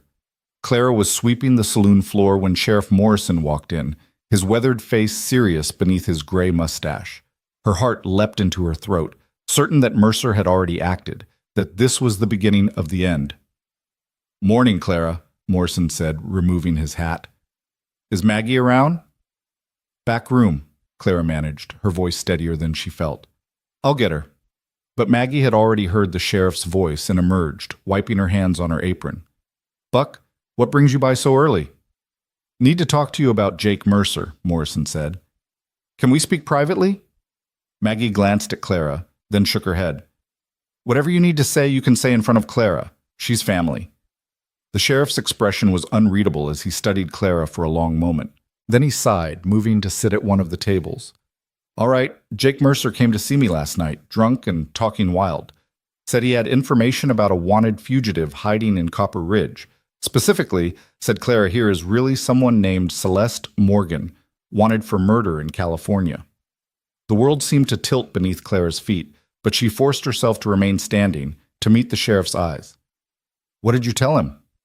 I told him to sleep it off and come back when he was sober, Morrison said. But the truth is, Clara, or should I say Celeste, I need to know if there's any truth to what he's saying. This was it. The moment Clara had been dreading for nearly 2 years. She could lie, could maintain her fiction, but looking at Sheriff Morrison's weathered, honest face, she found she couldn't. She was so tired of lying. It's true, she said quietly, and felt Maggie stiffen beside her. My real name is Celeste Morgan. I'm wanted in San Francisco for killing my fiancé, Richard Ashford. It happened almost 2 years ago. Morrison was quiet for a long moment, his face betraying no emotion. You want to tell me what happened? So Clara did. The whole story spilled out, her engagement to Richard, the facade of perfection that hid his true nature, the night he'd attacked her, the terrible accident that had ended his life.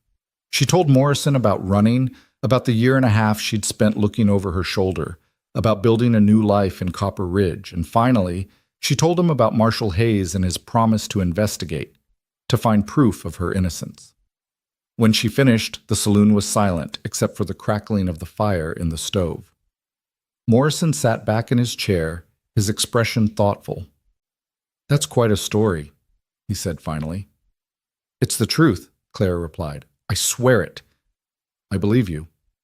The words were so unexpected that Clara almost didn't process them.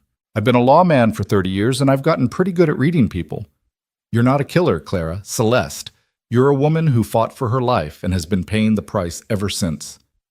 "So what happens now?" Maggie asked, her voice tight with anxiety. "You going to arrest her?" Morrison rubbed his face tiredly. "Technically, I should. There's a warrant out and I'm sworn to uphold the law. But here's the thing.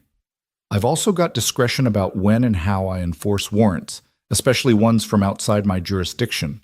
And it seems to me that this situation isn't as cut and dried as it might appear." "Meaning?" Clara hardly dared to hope. "Meaning I'm inclined to wait and see what this Marshal Hayes turns up before I make any decisions." Morrison stood, settling his hat back on his head. "In the meantime, you keep your head down, stay out of trouble, and for God's sake, stay away from Jake Mercer. That man's got a mean streak and a grudge, which is a dangerous combination." "Thank you," Claire whispered, her throat tight with emotion. "Thank you, Sheriff." "Don't thank me yet. If Hayes doesn't come through, I may not have a choice in what happens next. The law's the law, even when it's unjust." He moved toward the door, then paused.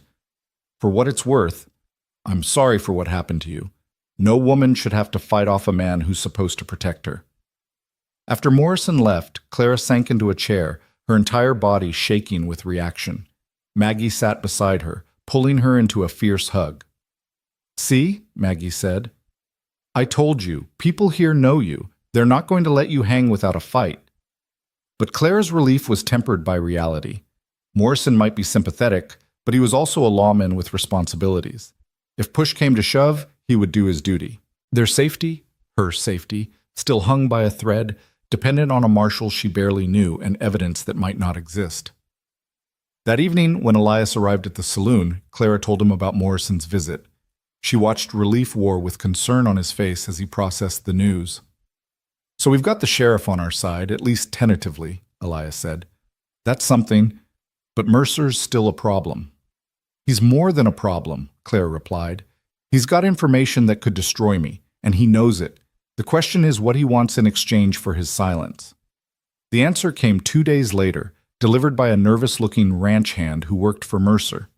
The man handed Clara a sealed envelope at the saloon, wouldn't meet her eyes, and left quickly without waiting for a response. Inside was a letter, written in crude but clear handwriting. Clara read it once, then again, her blood running cold. "What is it?" Maggie asked, seeing Clara's expression. Wordlessly, Clara handed her the letter. Maggie read aloud, her voice hardening with each word. "You got something I want. I got information you don't want spread around. Meet me at the old Henderson place tomorrow at noon. Come alone or I start talking. J.M." "Absolutely not," Elias said when Clara showed him the letter an hour later. "You're not meeting that man alone. It's obviously a trap." "Of course it's a trap," Clara agreed. "But what choice do I have? If I don't go, he'll tell everyone what he knows. Even if Morrison believes my story, others might not. At best, I'll be run out of town. At worst, you'll hang," Elias finished grimly. "Which is exactly what will happen if you meet Mercer alone. You think he just wants to talk? Men like that, they want power, control. He'll either try to blackmail you into something worse or—" He didn't finish the sentence, but Clara understood what he wasn't saying. Mercer might decide that a dead woman couldn't testify against him, and a murdered fugitive would be easy to explain away. "So we turn it around," Clara said slowly, an idea forming. "We spring the trap on him instead. I go to the meeting, but you're there too, hidden. If Mercer tries anything, then I stop him," Elias finished, his eyes gleaming with dangerous intent. "It's risky, but it might work. Better than letting him control the situation." "Or we could tell Sheriff Morrison," Maggie interjected. "Let the law handle this." "And say what?" Clara asked. "That Mercer sent me a threatening letter? He could claim it's about anything, a business dispute, a misunderstanding. Without proof of what he's really threatening, Morrison can't do anything. She's right, Elias said reluctantly. Mercer's been smart about this. He hasn't actually broken any laws that we can prove. It's just his word against ours about what he knows and what he's threatening. They spent the rest of the evening planning, working out every detail of how the confrontation might go and how to prepare for various contingencies. Elias would arrive at the old Henderson place, an abandoned homestead a few miles outside of town, well before noon, and position himself where he could see and hear everything but remain hidden. Clara would ride out alone, as instructed, and try to get Mercer to reveal his true intentions. If things went wrong, Elias would intervene. It wasn't a perfect plan. It had a dozen ways it could go wrong and get them both killed, but it was the best option they had. That night, Clara couldn't sleep. She lay in her narrow bed above the general store, staring at the ceiling and thinking about all the choices that had led her to this moment. If she'd refused Richard's marriage proposal, if she'd told someone about his true nature, if she'd fought harder or run faster or simply accepted what he tried to do, any of these choices might have changed everything, but she hadn't known then what she knew now, that fighting for yourself, even when it costs everything, is better than the slow death of submission. Just before dawn, there was a soft knock at her door. Clara opened it to find Elias standing in the hallway, his face drawn with worry. "Couldn't sleep either," he said quietly. "Can I come in?" Clara nodded, stepping back to let him enter her tiny room. Elias closed the door gently behind him and just stood there for a moment, drinking in the sight of her as if memorizing every detail. "If something goes wrong tomorrow," he started, but Clara pressed her fingers to his lips, silencing him. "Don't," she whispered. "Don't talk about what might happen. Just be here. Now." Elias caught her hand, pressing a kiss to her palm, then her wrist, then pulling her into his arms. They stood like that for a long time, holding each other in the pre-dawn darkness, taking comfort in simple proximity. Eventually they moved to sit on the edge of Clara's narrow bed, still holding each other, and Elias began to speak softly. "When I left Texas, I thought I was running from my mistakes," he said. "Thought if I could just get far enough away, I could forget what I'd done, who I'd been. But distance doesn't work that way. You carry your past with you wherever you go, and it doesn't get lighter with miles. If anything, it gets heavier because you're carrying it alone." Clara understood that truth intimately. "When did it change?" "The moment I saw you." His arms tightened around her. "I walked into that saloon looking for coffee and warmth, and instead I found someone who understood. Someone who was carrying the same kind of weight I was. And suddenly I wasn't alone anymore, and neither were you, and the weight became bearable because we could share it." "I love you," Clara said, tilting her head up to look at him. "Whatever happens tomorrow, I need you to know that. You gave me back something I thought I'd lost forever, the ability to hope." Elias kissed her then, deep and desperate and full of all the words they didn't have time to say. When they finally pulled apart, both breathing hard, the first light of dawn was creeping through the window. "I should go," Elias said reluctantly. "Need to get to the Henderson place early, find a good position." "Be careful," Clara said, though the words felt inadequate. "If Mercer suspects anything, he won't." Elias cupped her face in his hands, his thumbs tracing her cheekbones. "I've tracked outlaws through territory twice as dangerous as Jake Mercer. He's not going to see me coming." After Elias left, Clara dressed carefully in her most practical clothes, a simple brown dress and sturdy boots, her hair braided and pinned securely. She tucked a small knife into her boot, the same one she'd carried since San Francisco, and checked to make sure the Derringer Maggie had insisted she borrow was loaded and secure in her coat pocket. She wasn't going to be helpless, no matter what Mercer had planned. The morning crawled by with agonizing slowness. Clara went through the motions at the saloon, serving breakfast to customers, wiping tables, all while the clock on the wall ticked inexorably toward noon. Maggie kept shooting her worried glances, but didn't try to talk her out of going. They both knew there was no other choice. At 11:30, Clara borrowed Maggie's horse, a steady mare named Bess, and rode out of Copper Ridge toward the Henderson place.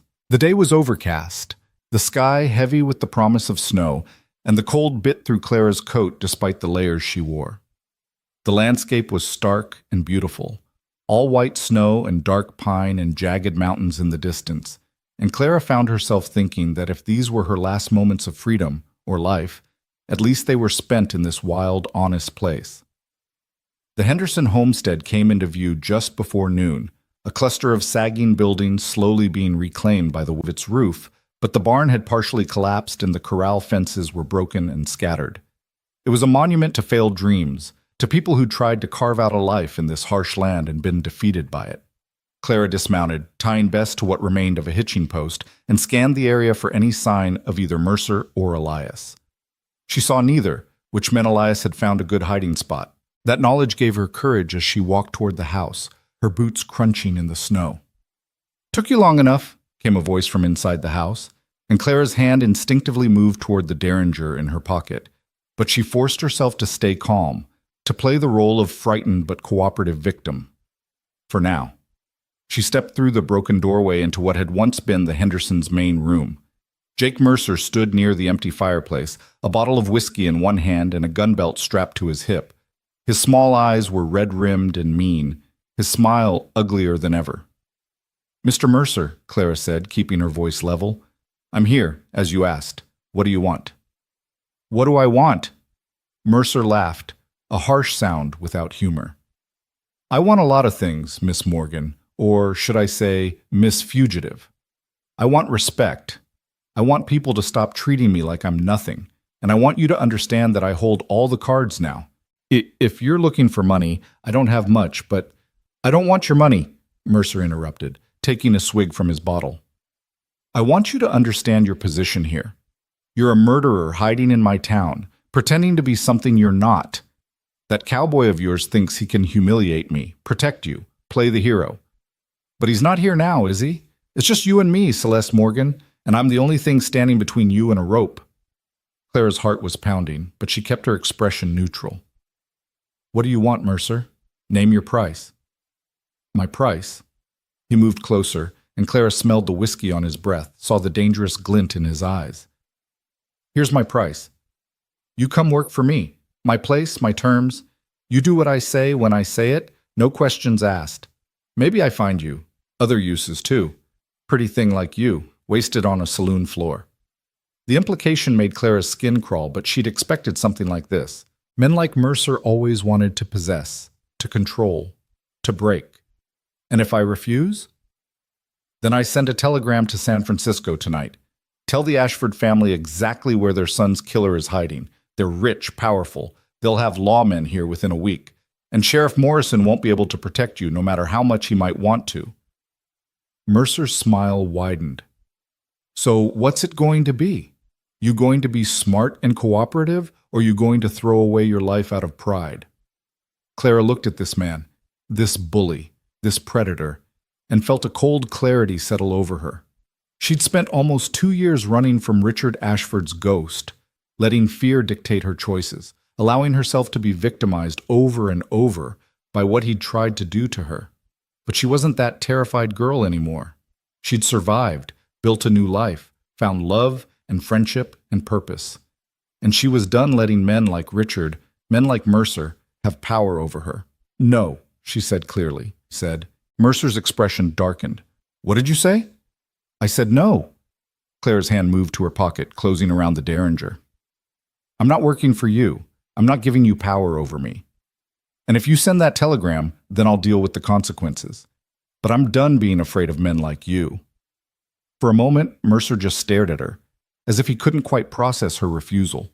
Then his face contorted with rage, and his hand dropped to his gun. "You stupid bitch," he snarled. "I was trying to be nice, give you a choice. But if you'd rather hang—" He never finished the sentence. Clara pulled the derringer from her pocket, her hand steady despite the adrenaline flooding her system, and Mercer froze. "Don't," she said quietly. "Don't draw that gun, Mercer. I've killed one man already. I don't want to kill another, but I will if you force me to." "You don't have the guts," Mercer said, but there was uncertainty in his voice now, his hand hovering over his holster. "Try me." They stood frozen in a tableau of mutual threat, the air between them electric with tension. Then a floorboard creaked behind Mercer, and Elias stepped out of the shadows where he'd been hiding, his Colt Peacemaker trained on the back of Mercer's head. "I'd listen to the lady if I were you," Elias said, his voice dangerously calm. "She's already proven she can pull a trigger when necessary. And if she doesn't shoot you, I will. Your choice." Mercer's face went pale, his eyes darting between Clara and the gun she held, calculating odds that had suddenly turned against him. Slowly, carefully, he raised his hands away from his gun belt. "That's smart," Elias said. "Now, here's what's going to happen. You're going to unbuckle that gun belt very slowly with your left hand and let it drop to the floor. Then you're going to turn around and walk out of here, and you're going to forget you ever heard the name Celeste Morgan." "Or what?" Mercer's voice was sullen, but still defiant. "You're going to shoot me in cold blood. You ain't got it in you, Boone. You're too much of a Boy Scout." "You're right," Elias agreed. "I won't shoot you in cold blood, but I will testify about everything I just heard. Your attempt to blackmail Clara, your threats, your plans to send false information to San Francisco. Sheriff Morrison will be very interested in that testimony. So will the territorial judge." "False information?" Mercer laughed bitterly. "She is Celeste Morgan. She is wanted for murder. That ain't false." "But you tried to use that information for extortion and coercion," Clara said, finding her voice again. "That's illegal, Mercer. And unlike my case, which is complicated and happened in another jurisdiction, your crimes happened here, today, with a witness. Who do you think the law will come after first?" She watched the realization dawn on Mercer's face. He'd been so focused on having power over her that he'd walked right into a trap of his own making. His shoulders slumped in defeat, and he unbuckled his gun belt with clumsy fingers, letting it fall to the dusty floor. "This isn't over," he said, but there was no conviction in his voice anymore. "Yes," Elias said quietly, "it is. You're going to leave town, Mercer. Going to take your cattle and your grudges and find somewhere else to spread your poison. Because if you stay, if you even think about causing trouble for Clara or anyone else, I'll make sure every lawman in the territory knows what kind of man you are. Understood?" Mercer nodded once, jerkily, then turned and stumbled toward the door. Clara and Elias watched him go, neither lowering their guns until they heard hoofbeats fading into the distance.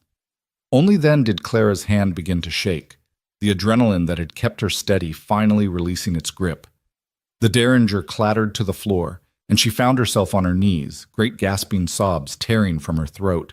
Elias was beside her instantly, pulling her into his arms, holding her while she shook apart and slowly pieced herself back together.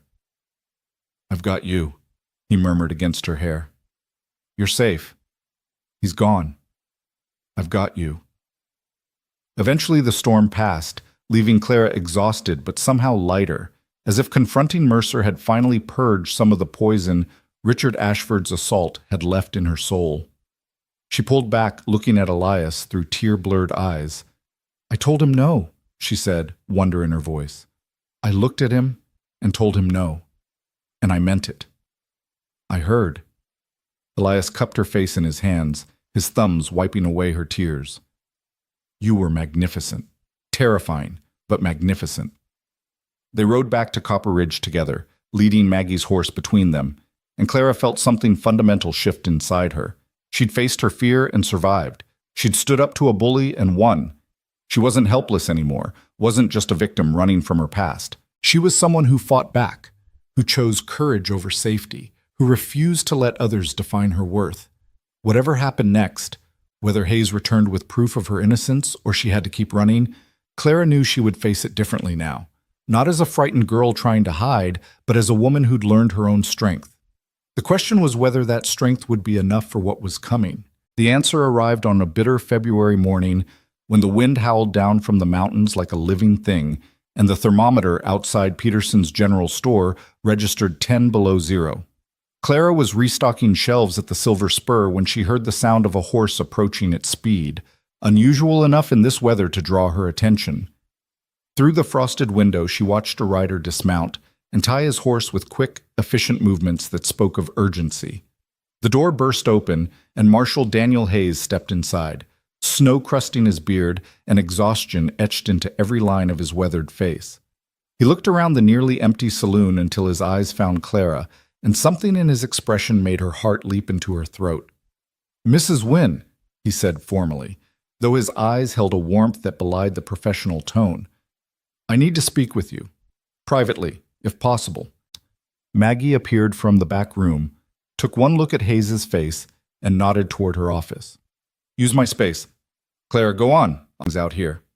Clara's hands trembled as she led Hayes into the small office, her mind racing through 1,000 possibilities.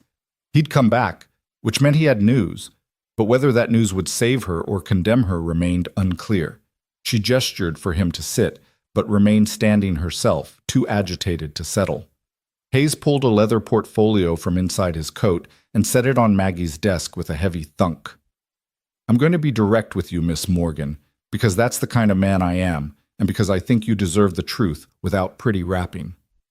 The use of her real name after so long struck Clara like a physical blow, but she forced herself to nod. "Please." "I spent the last 6 weeks in San Francisco digging into your case. Talked to everyone who knew you, everyone who knew Richard Ashford, went through police reports and witness statements and every piece of evidence the authorities collected." Hayes paused, his expression grave.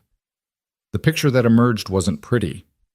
Clara's knees buckled and she sank into the chair opposite him. "Tell me." "Richard Ashford was exactly what you said he was. A predator who hid behind wealth and respectability.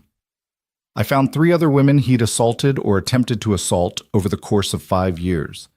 2 were servants in his family's household who were quietly dismissed and paid off when they tried to complain. The 3rd was a young woman from another prominent family who was convinced by her parents to stay silent rather than cause a scandal." Hope flickered in Clara's chest, fragile as candlelight in a storm. "Did they agree to testify?" "2 of them did. The 3rd is too afraid.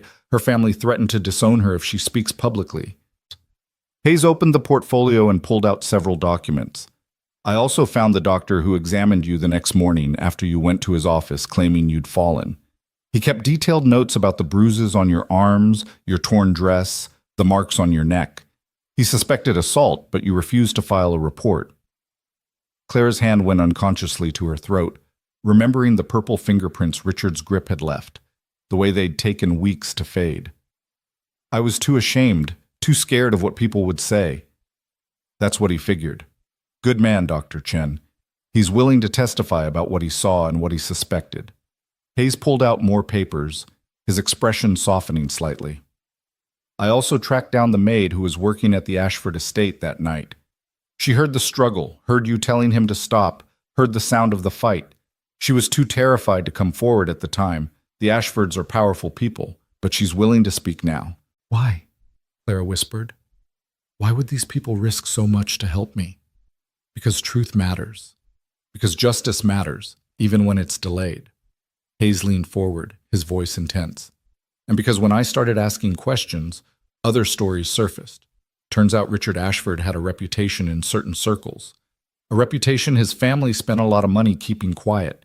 But money can only buy so much silence, especially when people learn that staying silent helped a predator operate with impunity." Clara felt tears sliding down her cheeks, but made no move to wipe them away. "What does this mean? Legally?" "It means I took everything I found to Judge Harrison, honest man, not in the Ashford's pocket, and presented the evidence. He agreed to review the case with fresh eyes."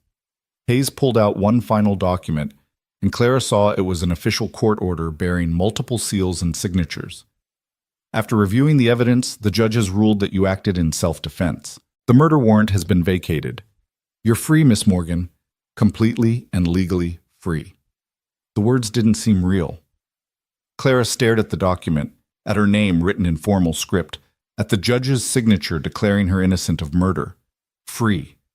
After almost 2 years of running, of hiding, of carrying the weight of Richard's death like chains, she was free. "I don't understand," she said, her voice breaking. "The Ashfords, they're powerful. You said so yourself. Why would they let this happen?" Hayes's expression turned grim. "They didn't have much choice once the evidence became public. And between you and me, I think some members of that family were relieved to have the truth come out. Richard's father died last year, and his mother has been in poor health. His sister Martha, she was always uncomfortable with how the family handled things. Once she saw the evidence, she actually helped me track down other witnesses. I think she knew, or at least suspected, what her brother really was. So it's really over? Clara could barely process the magnitude of what Hayes was saying. I can go home? Use my real name? I'm not looking over my shoulder anymore? It's over. Hayes smiled, genuine warmth in his expression. You can go wherever you want, be whoever you want. The law has no claim on you. The sob that tore from Clara's throat was equal parts grief and relief. She doubled over in the chair, her whole body shaking with the force of emotion she'd held back for so long. Hayes stood and moved to the door, calling for Maggie, and then Clara was being held by the older woman while she cried years of fear and shame and guilt into Maggie's shoulder. When the storm finally passed, Clara looked up to find both Maggie and Hayes watching her with understanding in their eyes. I need to find Elias, she said. I need to tell him. He's at the Larson Ranch, Maggie said. But honey, you're in no condition to ride out there in this weather. Send word. Have him come here. But Clara was already standing, already reaching for her coat. She'd spent almost 2 years being careful, being cautious, letting fear dictate her actions. Not anymore. Not when she had news that would change everything. The ride to the Larson Ranch was brutal. The wind cut through Clara's coat like knives, and the snow had started falling again, thick and heavy, limiting visibility to just a few feet. But Clara pushed forward, driven by a need to share this moment with the man who'd stood by her when she had nothing to offer but secrets and danger. She found Elias in the barn, mucking out stalls with single-minded focus that spoke of a man trying to work off nervous energy. He looked up when Clara stumbled through the door, his eyes widening in alarm at her snow-covered state. Clara, what are you doing out in this weather? He dropped his pitchfork and rushed to her side, brushing snow from her shoulders. Is something wrong? Did something happen? Hayes came back, Clara said, and watched Elias freeze. He found evidence, witnesses, proof that Richard attacked me, that I was defending myself. Elias's hand stilled on her shoulders. What are you saying? I'm saying the warrant's been vacated, the charges dropped. I'm free, Elias. I'm not wanted anymore. I'm not running anymore. I'm free. For a moment, Elias just stared at her, as if he couldn't quite process what she was saying. Then he let out a whoop of joy and swept her up in his arms, spinning her around despite the limited space and his still healing side. When he set her down, his eyes were bright with unshed tears. You're free, he repeated, as if testing the words. Celeste, you're really free. I am. Clara cupped his face in her cold hands. And I have you to thank for it. If you hadn't convinced Hayes to help, if you hadn't stood by me, believed in me, you would have found another way, Elias interrupted. You're the strongest person I know, Celeste Morgan. You didn't need me to save you. You saved yourself. Maybe, Clara allowed, but I didn't have to do it alone, and that made all the difference. They stood in the barn, holding each other while the storm raged outside, and Clara marveled at how much had changed in just a few months. She'd arrived in Copper Ridge as Clara Wynne, a woman running from her past with nothing but lies and fear to sustain her. Now she was leaving as Celeste Morgan, a woman who'd faced her demons and won, who'd found love and friendship and the courage to stand up for herself. But even as relief flooded through her, Clara felt a whisper of uncertainty.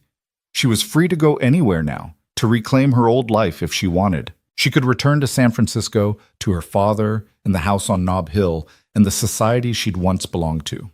The question was, did she want to? As if reading her thoughts, Elias pulled back slightly, his expression turning serious. What happens now, with you being free and all? I don't know, Clara admitted. I hadn't let myself think that far ahead. I was so focused on just surviving day to day. Your father's in San Francisco. You could go back, reconnect with him, reclaim your inheritance, your place in society. Elias's voice was carefully neutral, but Clara could hear the fear beneath it, fear that freedom might mean losing her. I could, Clara agreed slowly. Or I could stay here, build a life in Copper Ridge, where people know me and accept me. As Clara or as Celeste? It was a good question. Clara had been living as Clara Wynne for so long that the name felt as real as the one she'd been born with. But Celeste Morgan was her true identity, her history, her heritage. Could she reclaim one without losing the other? I don't know, she said again. Maybe as both? Celeste Clara Morgan Wynne has a nice ring to it. Elias smiled, but it didn't quite reach his eyes. You should go see your father. He's been grieving a daughter he thought was dead or worse. He deserves to know you're all right. You're trying to push me away, Clara said, understanding dawning. You think now that I'm free, I'll realize I don't need you anymore. Don't you? The vulnerability in Elias's voice made Clara's heart ache. You're a wealthy woman from San Francisco high society. I'm a broke ex-ranger working on a ranch in the middle of nowhere. We made sense when you were running, when you needed protection. But now I choose you, Clara interrupted fiercely.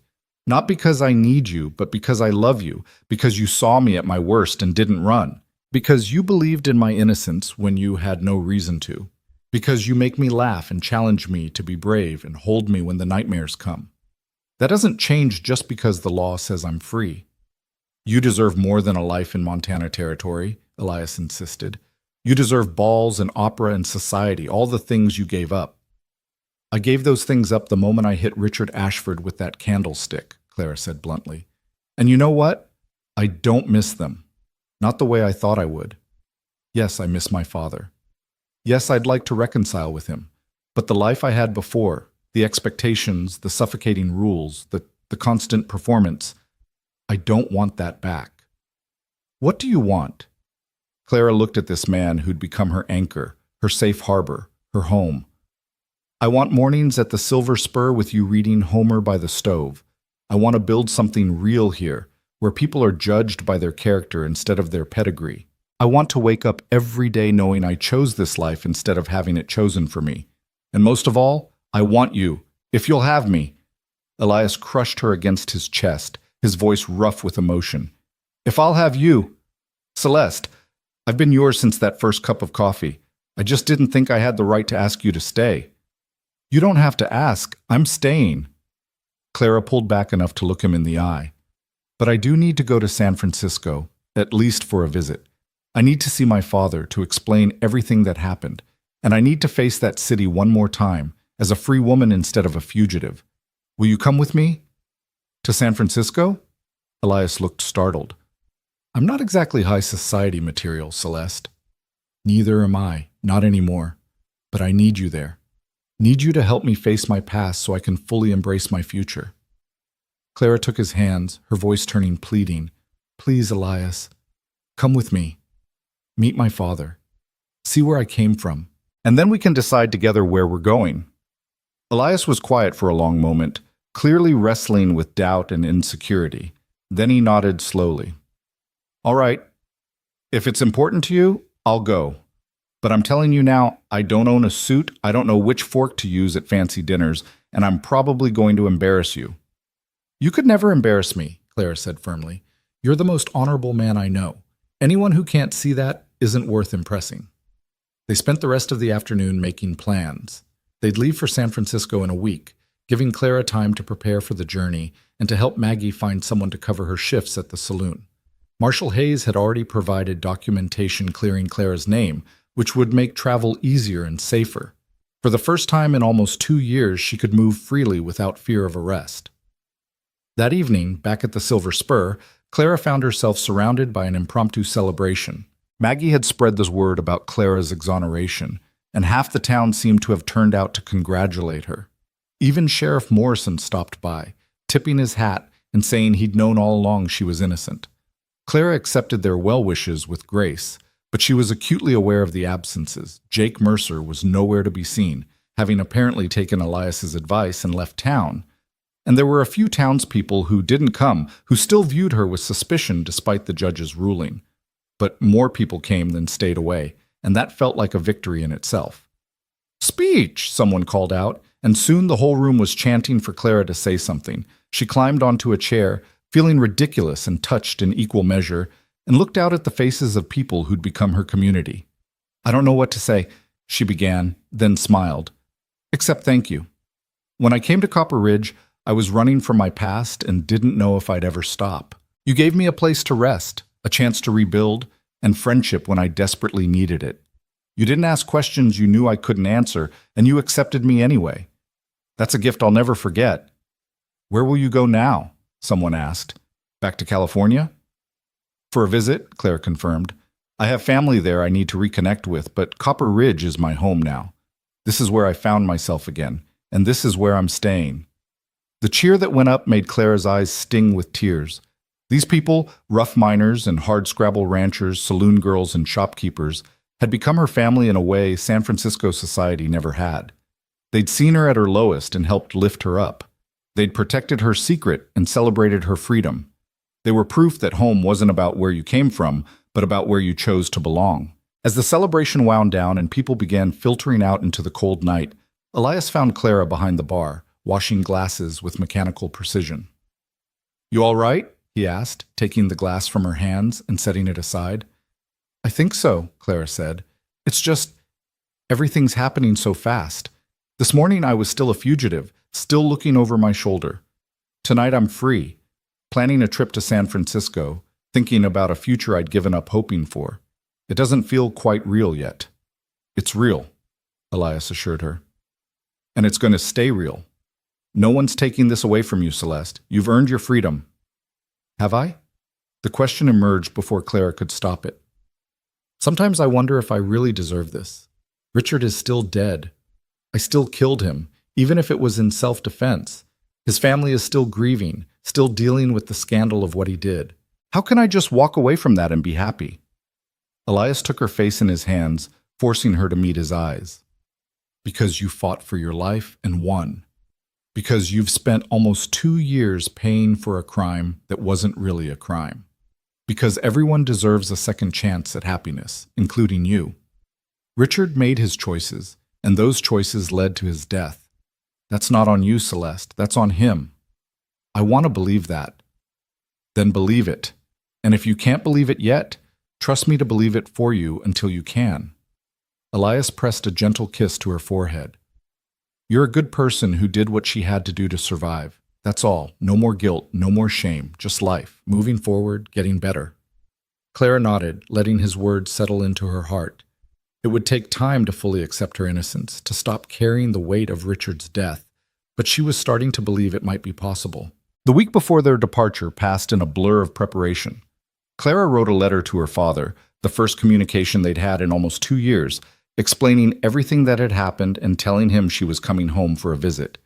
She didn't know if he'd forgive her for disappearing, for letting him think she might be dead, but she owed him the truth. She also spent hours with Maggie, going over saloon operations and training the new girl Maggie had hired to cover Clara's absence. The older woman tried to refuse Clara's help, insisting she'd managed before Clara arrived and would manage again, but Clara could see the emotion in her eyes every time their conversations turned to goodbyes. "You're coming back, though," Maggie said on Clara's last night in Copper Ridge before the journey. It wasn't quite a question. "I am," Clara confirmed. "This is home now, Maggie. Your family.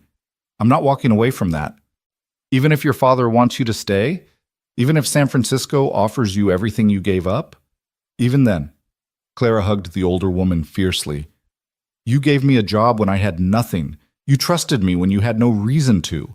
You taught me that family isn't just blood. It's the people who stand by you when everything else falls apart. I'm not losing that." Maggie returned the embrace, her voice rough. "You're a good girl, Clara. Celeste, whoever you are. You're a good girl, and I'm proud of you." The journey to San Francisco took 2 weeks, first by wagon to Helena, then by train through the Rockies and down the coast. Clara had forgotten how beautiful the route was, how the mountains gave way to valleys, gave way to the endless blue of the Pacific. She'd forgotten, too, what it was like to travel as herself, without constantly checking over her shoulder or changing her appearance or lying about her destination. Elias was quiet for much of the journey, clearly uncomfortable with the train's crowds and the increasingly urban landscape as they approached the city. Clara held his hand through it all, pointing out landmarks as they appeared, telling stories about her childhood that helped bridge the gap between who she'd been and who she'd become. When the train finally pulled into the San Francisco depot on a gray March afternoon, Clara's heart was hammering so hard she thought Elias must be able to hear it. Somewhere in this city was her father, probably at his office or at home, unaware that his daughter was about to walk back into his life. "Ready?" Elias asked as they gathered their bags. "No," Clara admitted. "But let's go anyway." They took a cab to Nob Hill, to the house Clara had grown up in. A beautiful Victorian mansion with gingerbread trim and a view of the bay. It looked exactly as she remembered, down to the roses her mother had planted 20 years ago still climbing the front wall. Clara stood on the sidewalk, staring up at windows that had once been as familiar as her own face, and tried to gather her courage. "He might not want to see me," she said quietly. "I hurt him, disappearing like that, letting him think I was dead, or worse. Only one way to find out." Elias squeezed her hand, then released it. "You want me to wait here, or come with you?" "Come with me, please." Clara couldn't imagine facing this without him. They climbed the steps together, and Clara rang the bell, her own house, and she had to ring the bell like a stranger. The door was answered by a maid Clara didn't recognize, young and efficient, who looked at them with polite inquiry. "May I help you?" "I'm here to see Thomas Morgan," Clara said, her voice steadier than she felt. "I'm his daughter." The maid's eyes widened in shock. "Miss Morgan? But I thought—" "We were told. I know what you were told. But I'm alive, and I'm here, and I need to see my father. Is he home?" The maid nodded mutely and stepped back to let them in. The entry hall was exactly as Clara remembered. The Persian rug, the grandfather clock, the portrait of her mother on the wall. She touched the frame gently as she passed, whispering a silent greeting to the woman who'd died too young to see how complicated her daughter's life would become. "Wait here," the maid said, then scurried up the stairs toward her father's study. Clara could hear muffled voices, a sharp exclamation, then footsteps, running footsteps, coming back down. Thomas Morgan appeared at the top of the stairs, and Clara's breath caught. He'd aged in the 2 years since she'd seen him. His hair was completely gray now, his face more lined, his shoulders slightly stooped, but his eyes held the same intelligence and warmth she remembered, and when they landed on her, they filled with tears. "Celeste," he whispered. "My God, Celeste." Then he was rushing down the stairs and Clara was running to meet him, and they collided in the middle of the entry hall in an embrace that felt like coming home and saying goodbye and being reborn all at once. "I'm sorry," Clara sobbed into her father's shoulder. "I'm so sorry, Papa. I should have come to you, should have trusted you, but I was so scared." "Hush," Thomas said, holding her tighter. "You're here now. You're alive. That's all that matters. Nothing else matters." They stood like that for a long time, father and daughter reunited after years of fear and separation. Eventually Thomas pulled back, wiping his eyes unselfconsciously, and seemed to notice Elias for the first time, standing awkwardly near the door with his hat in his hands. "And who's this?" Thomas asked, his voice still thick with emotion. "Papa, this is Elias Boone. He's—" Clara paused, trying to find words adequate to describe what Elias meant to her. "He's the man who stood by me when I had nothing. The man who helped clear my name. The man I love." Thomas studied Elias with the sharp assessment of a successful businessman, taking in the worn clothes and weathered hands, the gun belt, and the rough edges. Then he stepped forward and offered his hand. "Mr. Boone, any man who brought my daughter home to me is welcome in this house." Elias shook his hand, his relief visible. "Thank you, sir. And for what it's worth, your daughter didn't need much bringing. She's about the strongest person I've ever met." "That she is," Thomas agreed, looking at Clara with undisguised pride. "She gets that from her mother. Come, both of you. We have much to discuss, and you must be exhausted from your journey. Mrs. Chen," he called, and an older Chinese woman appeared from the back of the house. "Prepare the guest rooms. My daughter has come home." The days that followed were a strange blend of homecoming and revelation. Clara told her father everything about Richard's assault, about running, about the life she'd built in Montana, about Elias and Maggie, and the community that had accepted her. Thomas listened to it all without interruption, his expression cycling through horror and anger and grief and finally acceptance. "I failed you," he said when she'd finished. "I should have seen what Richard really was, should have protected you from him." "You couldn't have known," Clara said gently. "He fooled everyone. That was his talent. Still, if I'd been more attentive, less focused on business—" Thomas shook his head. "I'm just grateful you survived. Grateful you found people who cared for you when I couldn't. But Thomas's acceptance came with an unspoken expectation that became clear as the visit progressed. He showed Clara through her old room, unchanged since she'd left it, and talked about reclaiming her place in society. He introduced her to business associates as his daughter returned from an extended trip, glossing over the details of where she'd been. He spoke of the future, of her inheritance, of the role she could play in Morgan and Sons. Never once did he mention Montana, or Elias. It came to a head on their 5th night in San Francisco. Thomas had arranged a small dinner party, just family friends, he'd said, but Clara arrived downstairs to find the drawing room full of the same society people she'd fled from. They greeted her with a mixture of curiosity and carefully concealed judgment, asking polite questions about her absence while their eyes said they knew about Richard, about the scandal, about her fall from grace. Clara endured it with practiced grace, but when she finally escaped to the garden for air, she found her father waiting for her. "You handled that well," Thomas said. "Better than I expected." "I've gotten good at playing roles," Clara replied, unable to keep the edge from her voice. "Montana taught me that." "About Montana." Thomas hesitated, clearly uncomfortable. "Celeste, I know you've built a life there, made connections, but surely you can see that your future is here. You're a Morgan. This is your heritage, your birthright." "My birthright?" Clara turned to face him.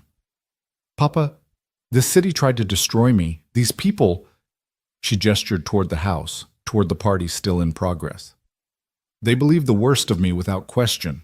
They called me a murderer, a gold digger, worse. Why would I want to reclaim a place among people who were so quick to condemn me?" "Because they were wrong, and now they know it," Thomas argued. "Judge Harrison's ruling cleared your name completely. You can hold your head high again." "I can hold my head high in Montana, too. Higher, actually, because the people there know me.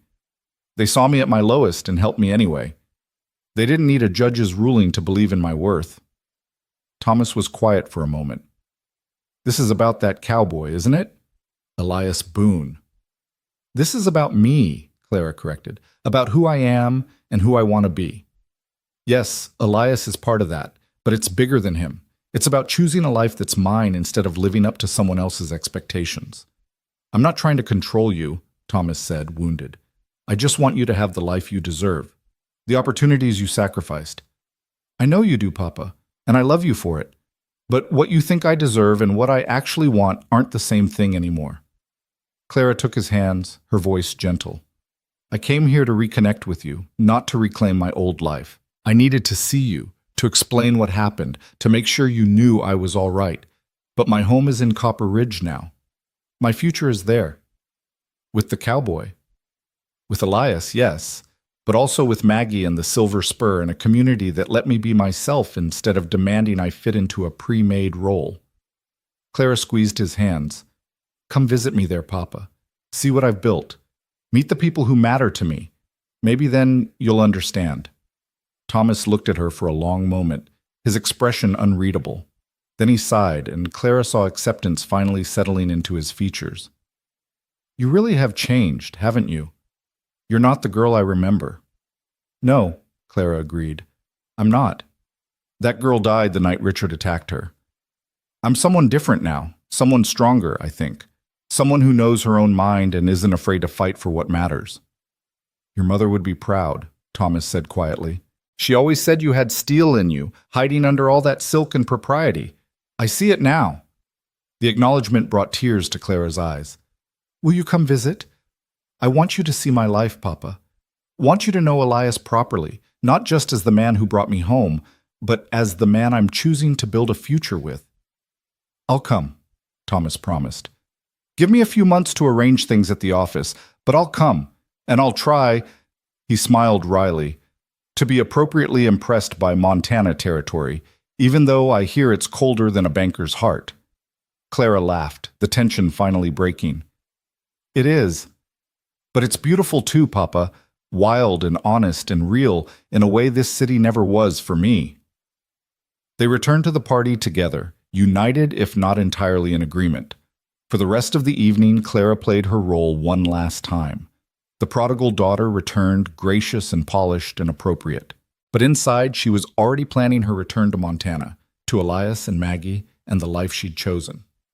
2 days later, Clara and Elias stood on the platform at the San Francisco depot, their bags repacked and tickets in hand.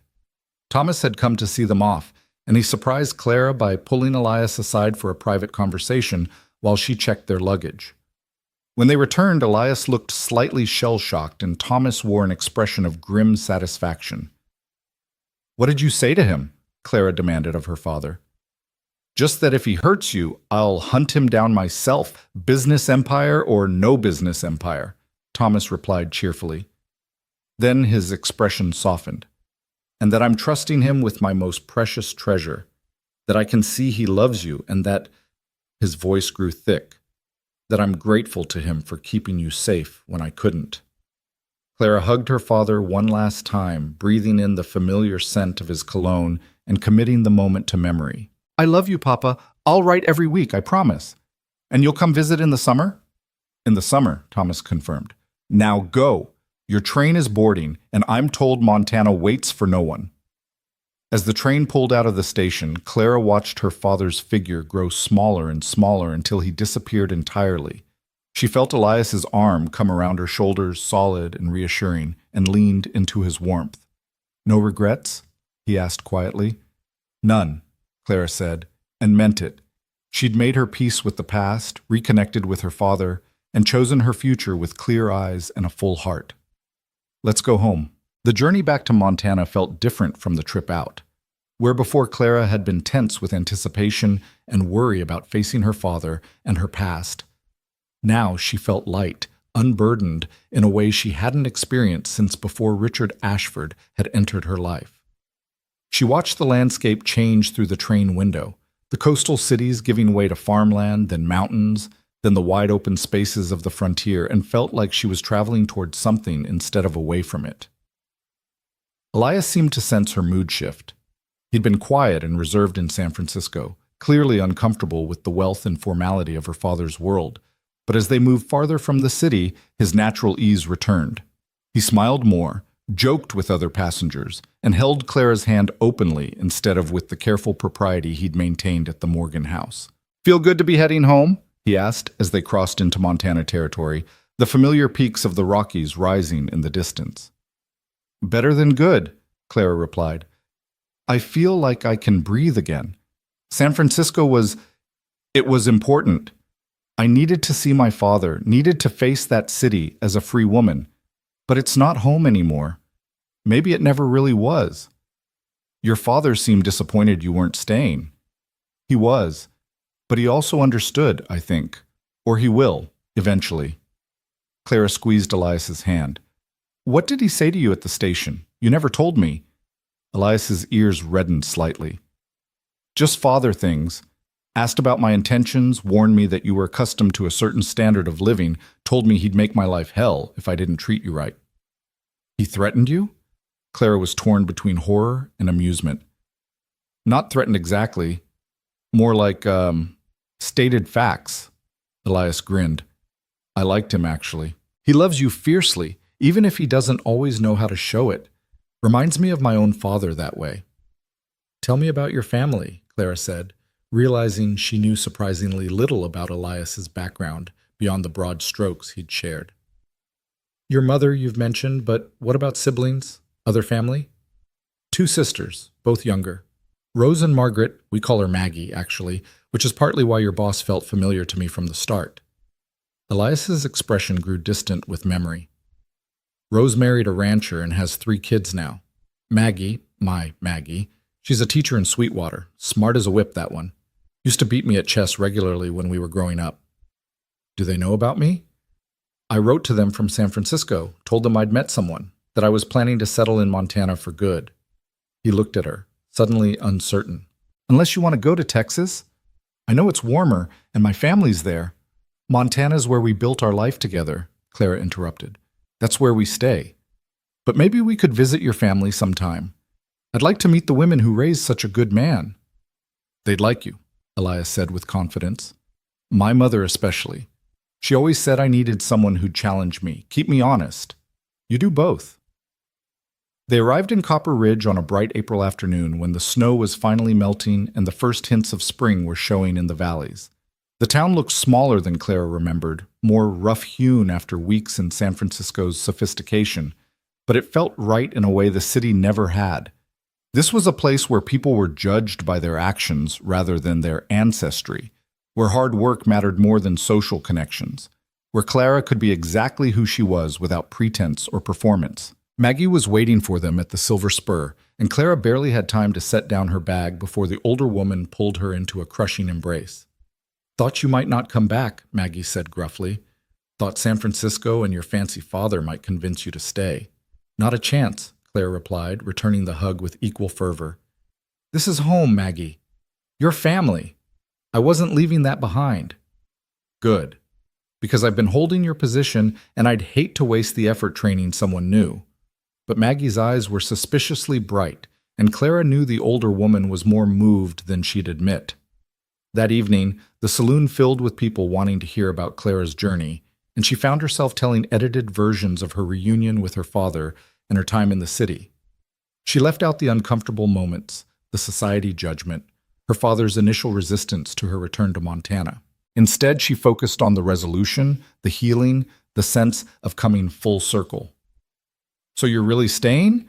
Bill Hastings asked, his weathered face creasing with pleasure. "Not going back to being a fancy city lady?" "I'm really staying," Clara confirmed, "though I suppose technically I'm still a fancy city lady, just one who prefers Montana." The celebration went late into the night, and by the time the last customer left, Clara was exhausted but happy. She helped Maggie clean up, falling into their familiar rhythm as if she'd never left, and found herself humming without realizing it. "You're different," Maggie observed, wiping down the bar. "Lighter, somehow." "I am lighter," Clara agreed. "I spent almost 2 years carrying the weight of what happened with Richard, constantly afraid of being discovered, never able to fully relax. Now that's gone. The legal threat, the constant vigilance. It's over. I can just be." "And what about the guilt?" Maggie's question was gentle but direct. "You've forgiven yourself yet for surviving?" Clara paused in her sweeping, considering. "I'm working on it. I don't think it happens all at once. Forgiveness, I mean. It's more like layers. Each day I wake up free. Each time someone looks at me and sees Clara instead of a murderer. Each moment with Elias when I remember I deserve happiness. Those are all tiny acts of forgiveness. Eventually, maybe they'll add up to the real thing." "They will," Maggie said with certainty. "You're stronger than you think, Clara. Always have been." Over the next weeks, Clara settled back into Copper Ridge life with a sense of rightness she'd never felt anywhere else. She returned to her work at the Silver Spur, but with her legal status cleared and her real identity no longer a secret, she felt free to be more fully herself. She introduced herself to new customers as Celeste, though most of the regulars still called her Clara out of habit, and stopped editing her speech to hide her education. When conversations turned to books or art or politics, she engaged freely, instead of holding back for fear of revealing too much. Elias had resumed his work at the Larson Ranch, but every evening, without fail, he appeared at the saloon.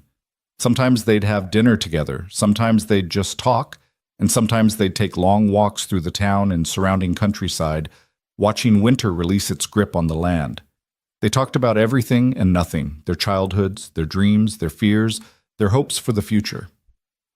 It was during one of these walks, on a mild evening in early May when the first wildflowers were beginning to appear, that Elias suddenly stopped walking and turned to face Clara.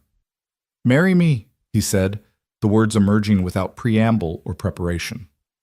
Clara's breath caught. "What?" "Marry me," Elias repeated, taking her hands. "I know I should probably have a ring, should make a big romantic gesture, should ask your father's permission first. But I'm standing here watching the sunset with you, and I realized I don't want to spend another day without knowing you're mine, and I'm yours in every possible way. So, Celeste, Clara Morgan Wynne, whatever combination of names you want to use, will you marry me?" Clara felt tears spring to her eyes, but they were happy tears, joyful tears, the kind that came from too much emotion contained in too small a space. "Yes," she said, her voice breaking. "Yes, absolutely yes." Elias whooped and lifted her off her feet, spinning her around until they were both dizzy and laughing. When he set her down, He kissed her thoroughly, and Clara kissed him back with all the love and gratitude and hope she'd been storing up. "I don't have a ring yet," Elias said when they finally broke apart. "But I'll get you one, something worthy of you." "I don't need a ring to know you love me," Clara replied, "but I won't say no to one either." They walked back to town hand in hand, making plans. A simple ceremony, they agreed. Just close friends and whatever family could make the journey.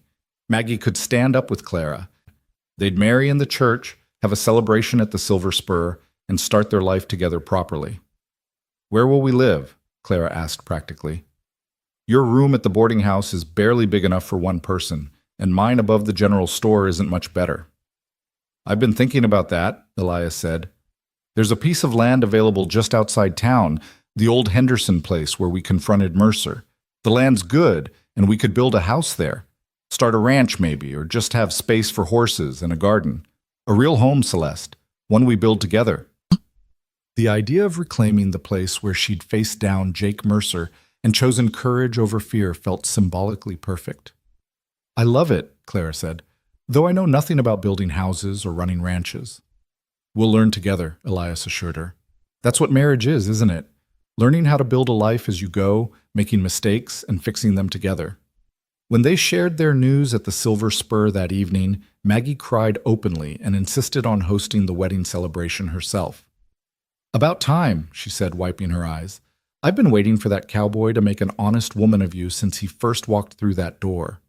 But the happiness of their engagement was interrupted 3 days later when a rider arrived in Copper Ridge with news that sent a chill through Clara's heart. Jake Mercer had returned, and he'd brought friends, rough men with guns and grievances, talking loudly in the saloon over in Helena about settling scores with the people who'd run him out of Copper Ridge.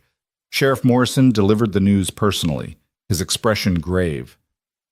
"My contact in Helena says Mercer's been drinking and talking big about revenge. Specifically mentioned you, Clara, and Elias. Said he's not going to let anyone make a fool of him and get away with it." "How many men does he have?" Elias asked, his voice gone cold and professional in a way Clara had never heard before. "4 that we know of, could be more." Morrison looked between them. "I can deputize some men, try to head them off before they get here. But Mercer knows this territory, knows the back trails. He could arrive tomorrow or next week. We need to be prepared." "What if we left?" Clara suggested, fear making her voice tight. "Just until this blows over. We could go to Helena ourselves, or even back to San Francisco." "Running doesn't make problems go away," Elias said gently. "It just postpones them. Besides, Mercer's not going to stop because we're not here. He'll just take his anger out on other people in town, people who helped us or stood by us. I won't let that happen." "So what do we do?"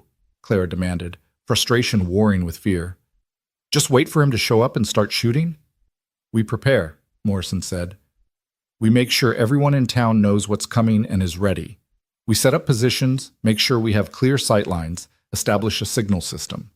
And we hope Mercer comes to his senses before he does something that gets people killed." But Clara knew men like Mercer didn't come to their senses. They nursed their grievances until they festered, until violence seemed like the only remedy. She'd seen it with Richard. That sense of entitlement twisted into rage when he couldn't have what he wanted. Mercer was the same type of man, just with different targets. The next days were tense, the whole town on edge, waiting for trouble that might or might not arrive. Elias barely left Clara's side, and when he did, he made sure someone else was watching over her. Clara chafed at the protection but understood the necessity. Mercer had specifically mentioned her in his threats, and there was no telling what he might do.